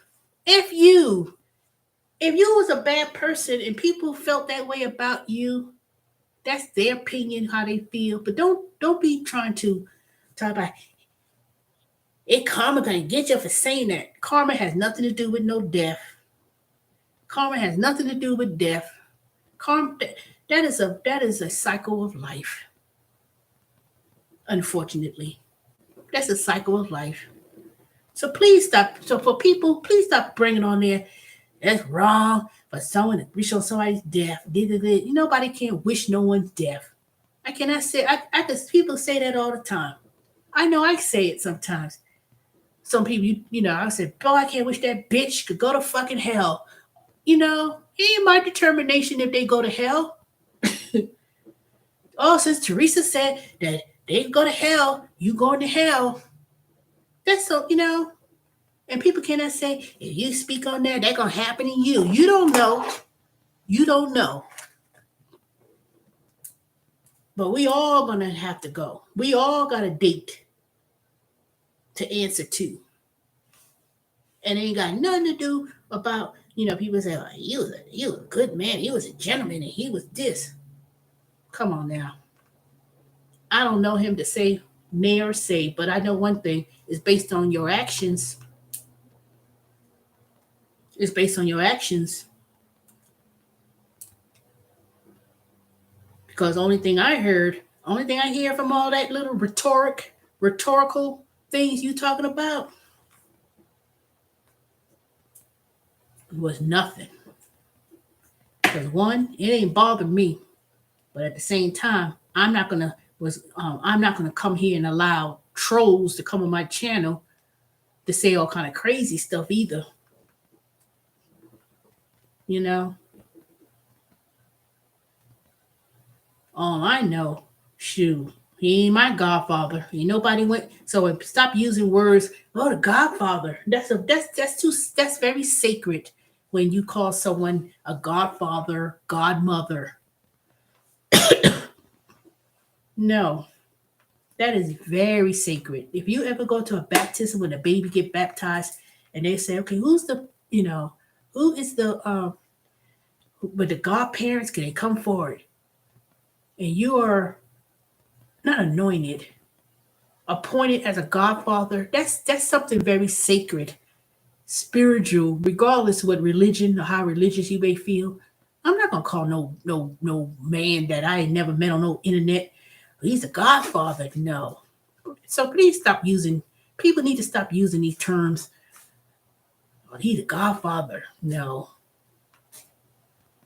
Or if you speak bad on someone, that's karma. No, karma does not determine death. Something that's going to happen to everyone. That's not karma. And two is that if you live your life in a way that affects someone, or someone has a feeling towards it, and if someone speaks, whether they agree with it or speaks ill or whatever the case may be, that is their opinion. Just like you feel that this person was such a great thing, that's your opinion. But don't come on nobody's channel. Don't come on my channel talking crazy. Don't come on my channel and call somebody be angry or whatever. How can you be angry on someone you don't even know? But at the same time, you ain't gonna, if y'all don't realize that people come over here and they making money over something like that, you live your life as if you a high value man. And high value is not what you got on your wrist and what suit you got on and what designer glasses you got or what you sit in front of, standing in front of Phipps Plaza. Don't make you no high value man. Or you think you are. High value man is someone who respects their family, who values their family, who protects their significant other, whether it be a wife or husband or someone who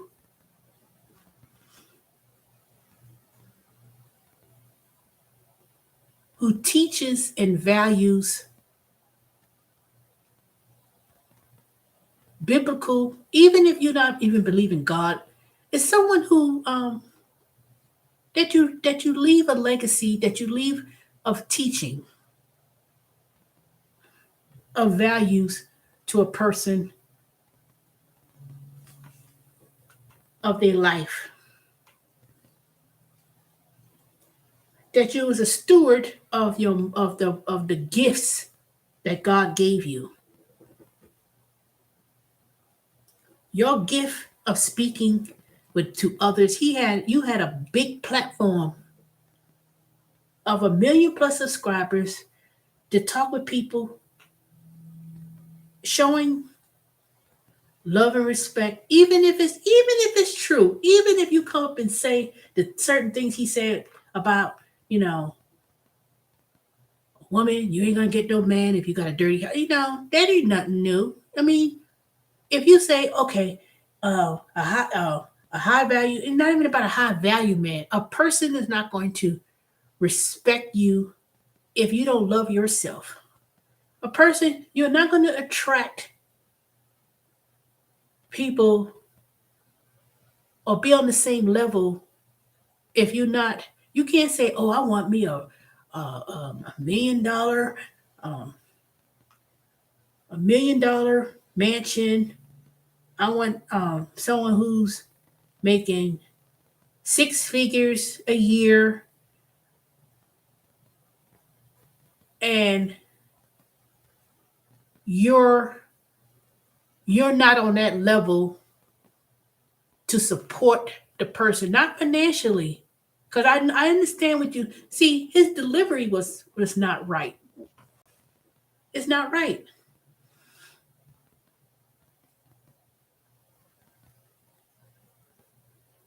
So when you say, "Oh, they want it's not about it's not a certain look, but it is what it is.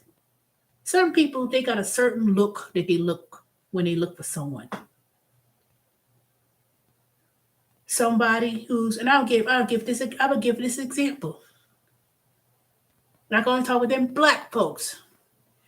If you grew up in a family, say they were well educated, they all went, they had high careers, entrepreneurs, you know, they lived in certain type of neighborhood, high class neighborhood, went to private school or went to a very excellent schools. They mingle with people of the same caliber, you know. They may go to church, and people there are like, high caliber in terms of money wise. They live in the same neighborhood, they live in the same, let's say someone who lives in,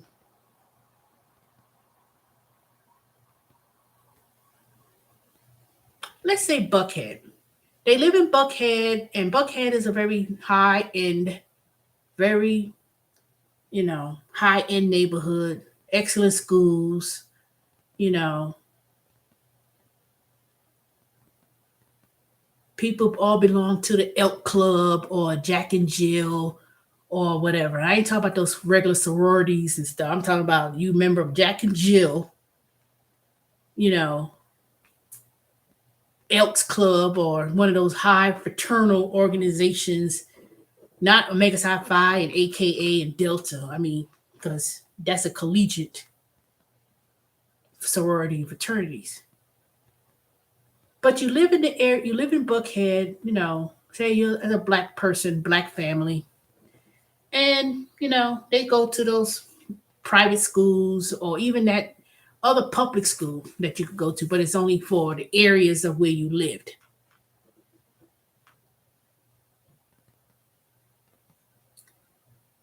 When he says high value, I ain't gonna say man. It's not a it's a high value of people that you grow up, that people grew up that way, generations of wealth. There's some Atlanta, and they said it was that black mecca of the South and things like that. They were really prominent black families who really had money, generations of wealth.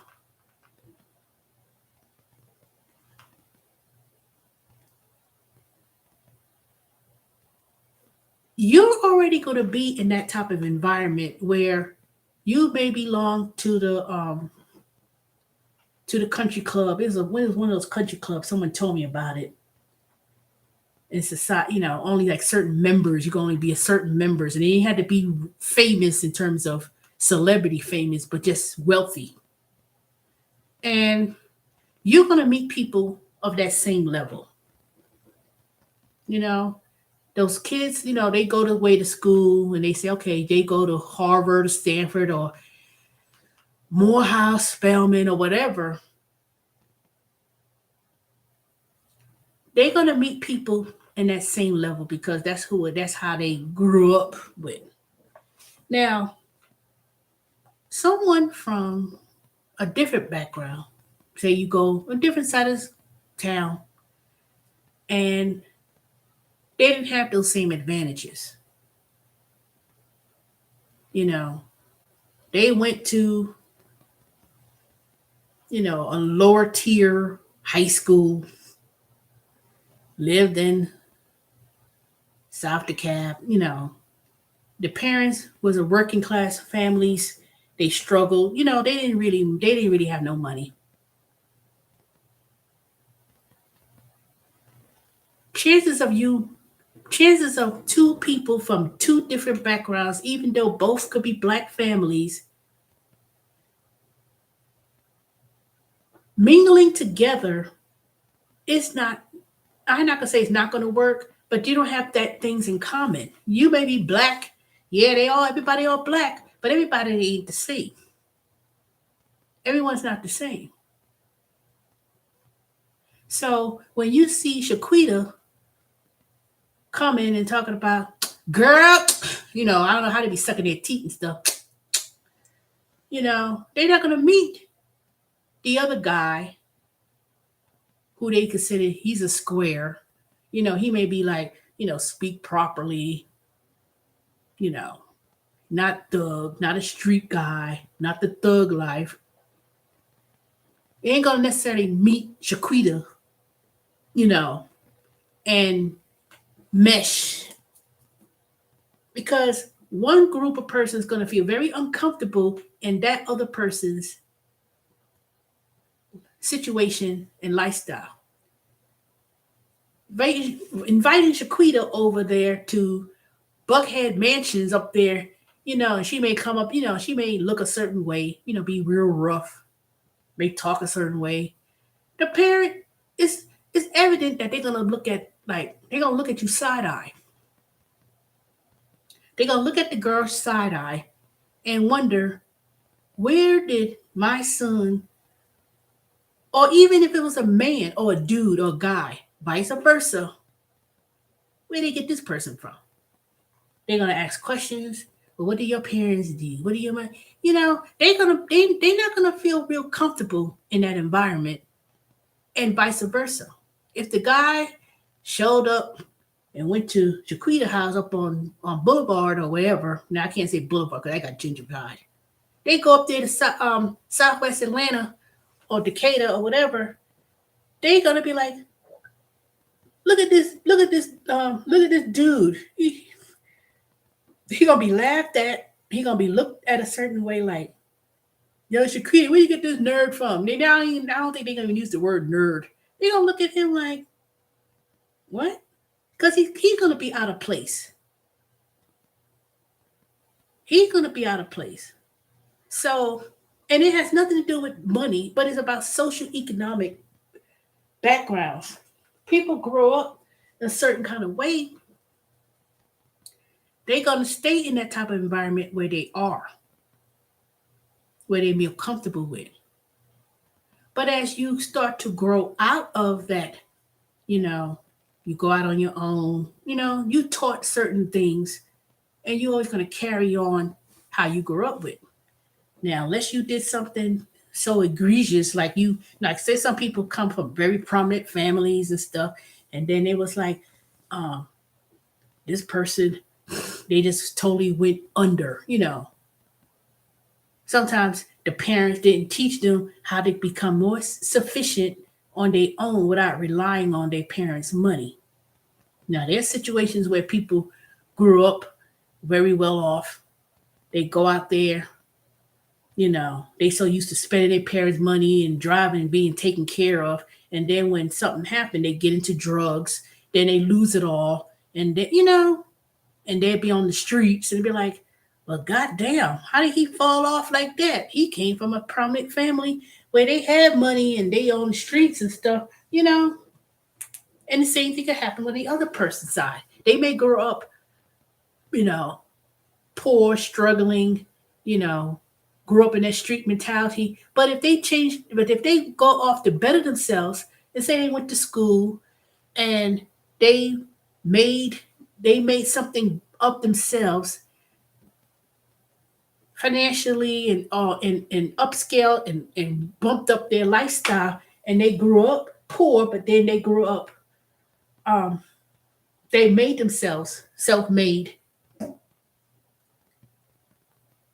So it could always go back in reverse. Someone growing up in a wealthy area could be, good, go on the wrong side of the tracks, get caught up and lose it all, and they ain't got nothing. Someone who grew up poor, they didn't have anything, but they strive to better themselves. They could grow up and be and live on the other side of the track. There's a lot of black folks in general. We had risen in that matter. And there's several families that, their parents grew up in the 60s and they was, they didn't have no money, but they built their empire and they had generational wealth. They gave the kids or the children, provided them with the better things in education.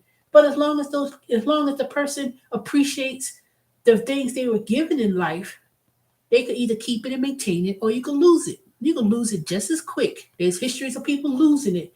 They say, I can't believe it. They spent their parents' money and everything is gone. They ain't got nothing. Whereas the same person may not have anything. They may grow up and be worth a lot. But that's why the next generation should always be better than the next.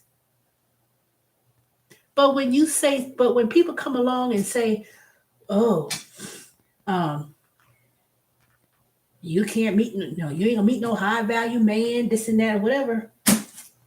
If you pass this age, there ain't no, there ain't no age limit to that. Now it might be a smaller pool of people available if you don't wish to expand your choices. You know, people need to, black women, we've been always been trying to focus on, oh, we gotta stay with the black man, stay with a black man, stay with a black man, and looking for certain qualities and stuff. But as you get, but but it's far less more high standard men in general. It's not even the 1%. They're not even in the 1%. So much in the 25% category of people who got things going on. But it's not about your occupation. It's not about your occupation. It's about, having meeting someone that could be that you could do things together. That's what matters. That's what matters. Yeah, it's true. People may not, if you are of this, if you unhealthy, you know, not really taking care of yourself, and that's on all levels, and you have those attributes that people need to work on, and it's both men and women, it ain't both just women. You have to work on those attributes and work on yourself. Loving yourself is that you love yourself enough to take care of yourself, your health, your mental mind, financial, spiritual. I know I need to work on myself. I know it. I know there are certain things I need to work on because it shows in many different ways. It could show in terms of, you know, just eating all kind of ways, you know, not giving yourself a life balance, you know, working all the time. Hold on, y'all, I'll be back. Mm.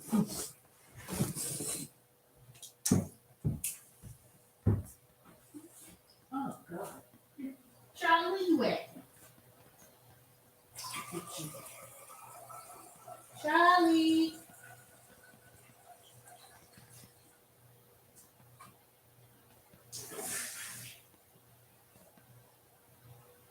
Dang cat.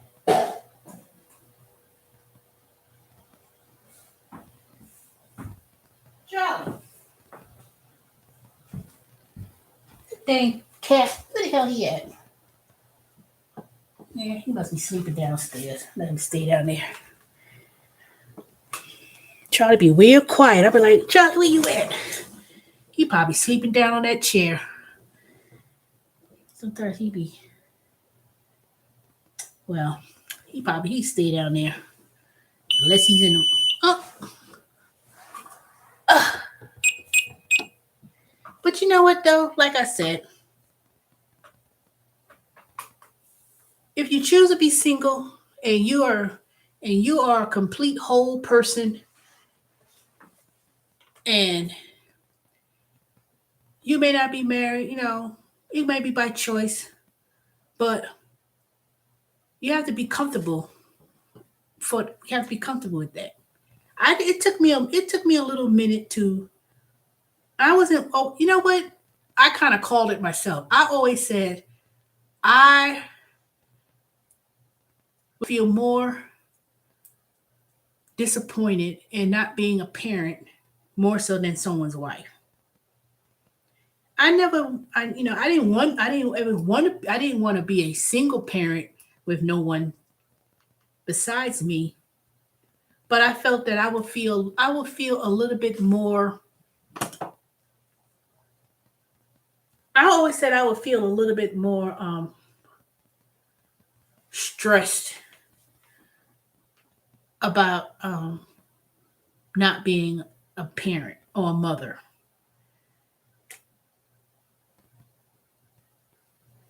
Not that I would intentionally be a single mother or say, this, because I was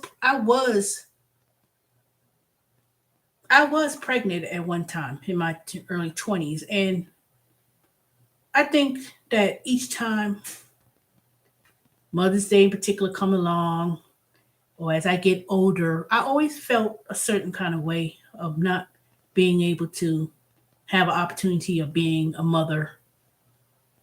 But people say, well, you can always adopt. I saw a sign today. I've seen it for the last months. They were looking for a foster parent or foster parent and things like that. But I think that was one of my that'd be more of my biggest fears is dying alone. The fact that I didn't have any, children. And it takes a lot of me to get a hold of that, to get a grasp of that. And I think that was maybe one of my biggest, I ain't gonna say regrets, but that's always bothered me. That always seemed to bother me. But I said to myself,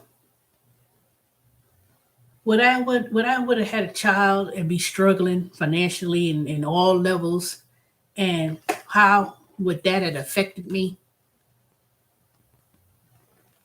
You know? Uh oh, that's me.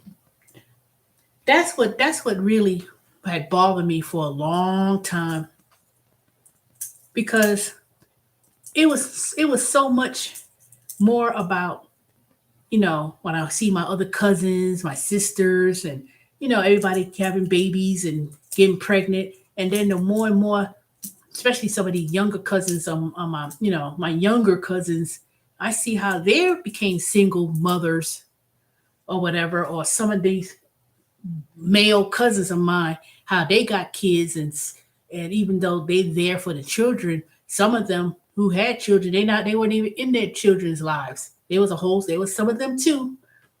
And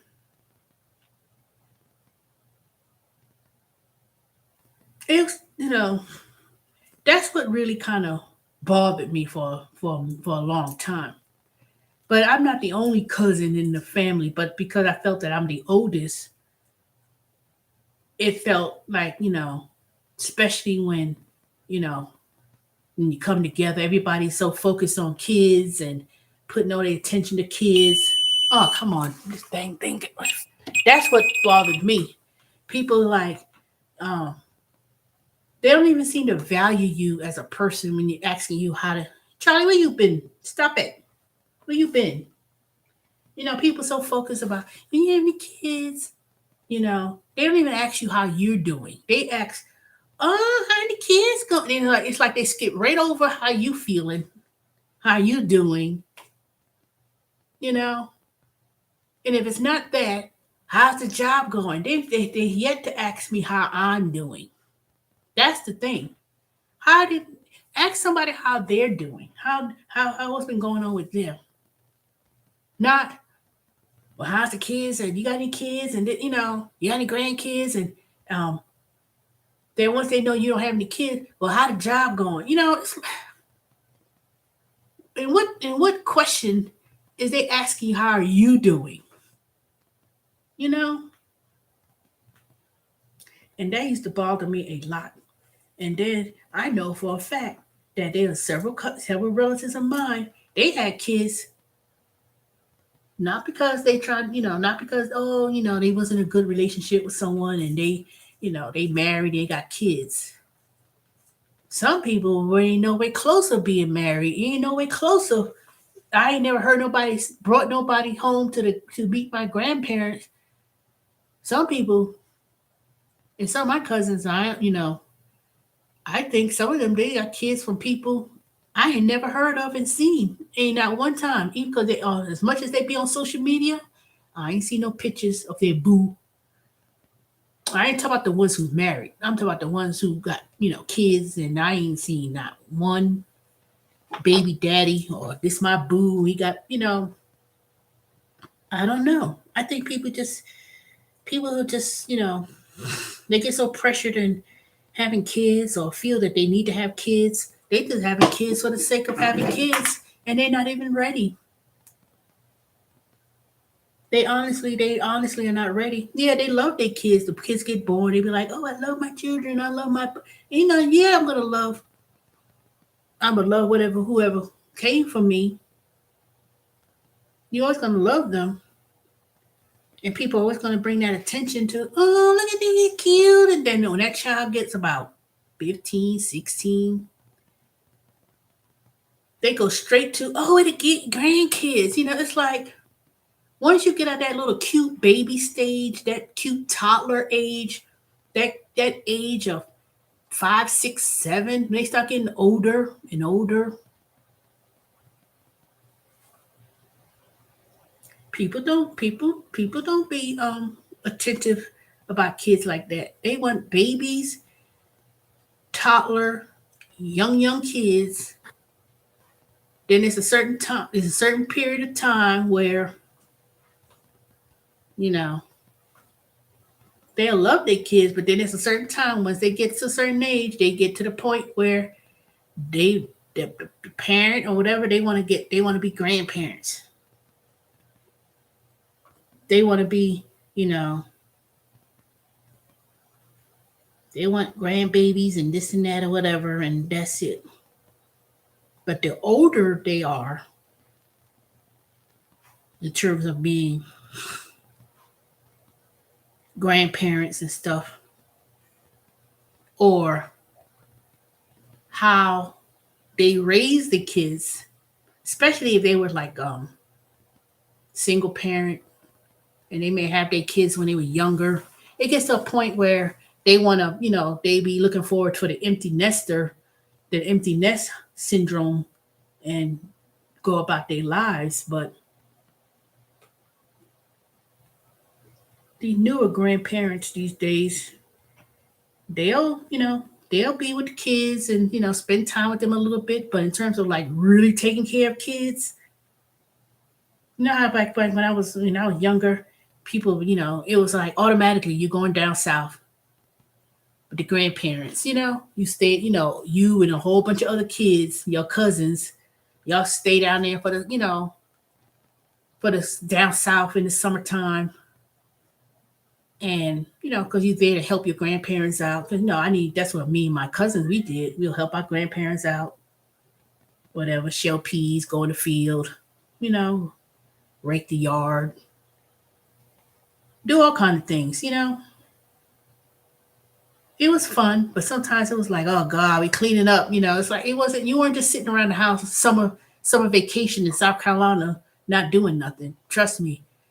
We went out there to the field with my grandparents, my grandfather. We went out to the field, picked cucumbers, tobacco, and shell peas, and feed the chickens, and clean up the house, and do especially as you get older.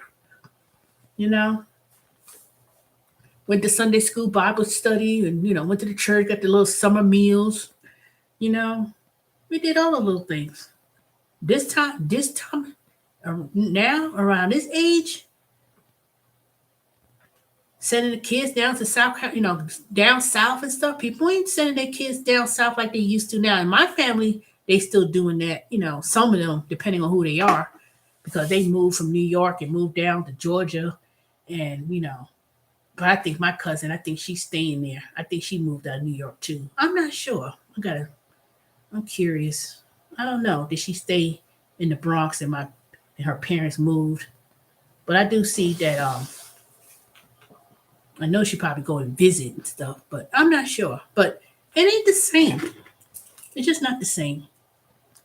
But anyway, I've been on here almost 4 hours. Ugh, look, scratch. I've been on here for 4 hours, so I yapped enough. I didn't even do my assignment, like I said, but now I got to stay up and do it. Okay, y'all. I'll come on tomorrow evening. Please comment, like, and subscribe. I would appreciate it.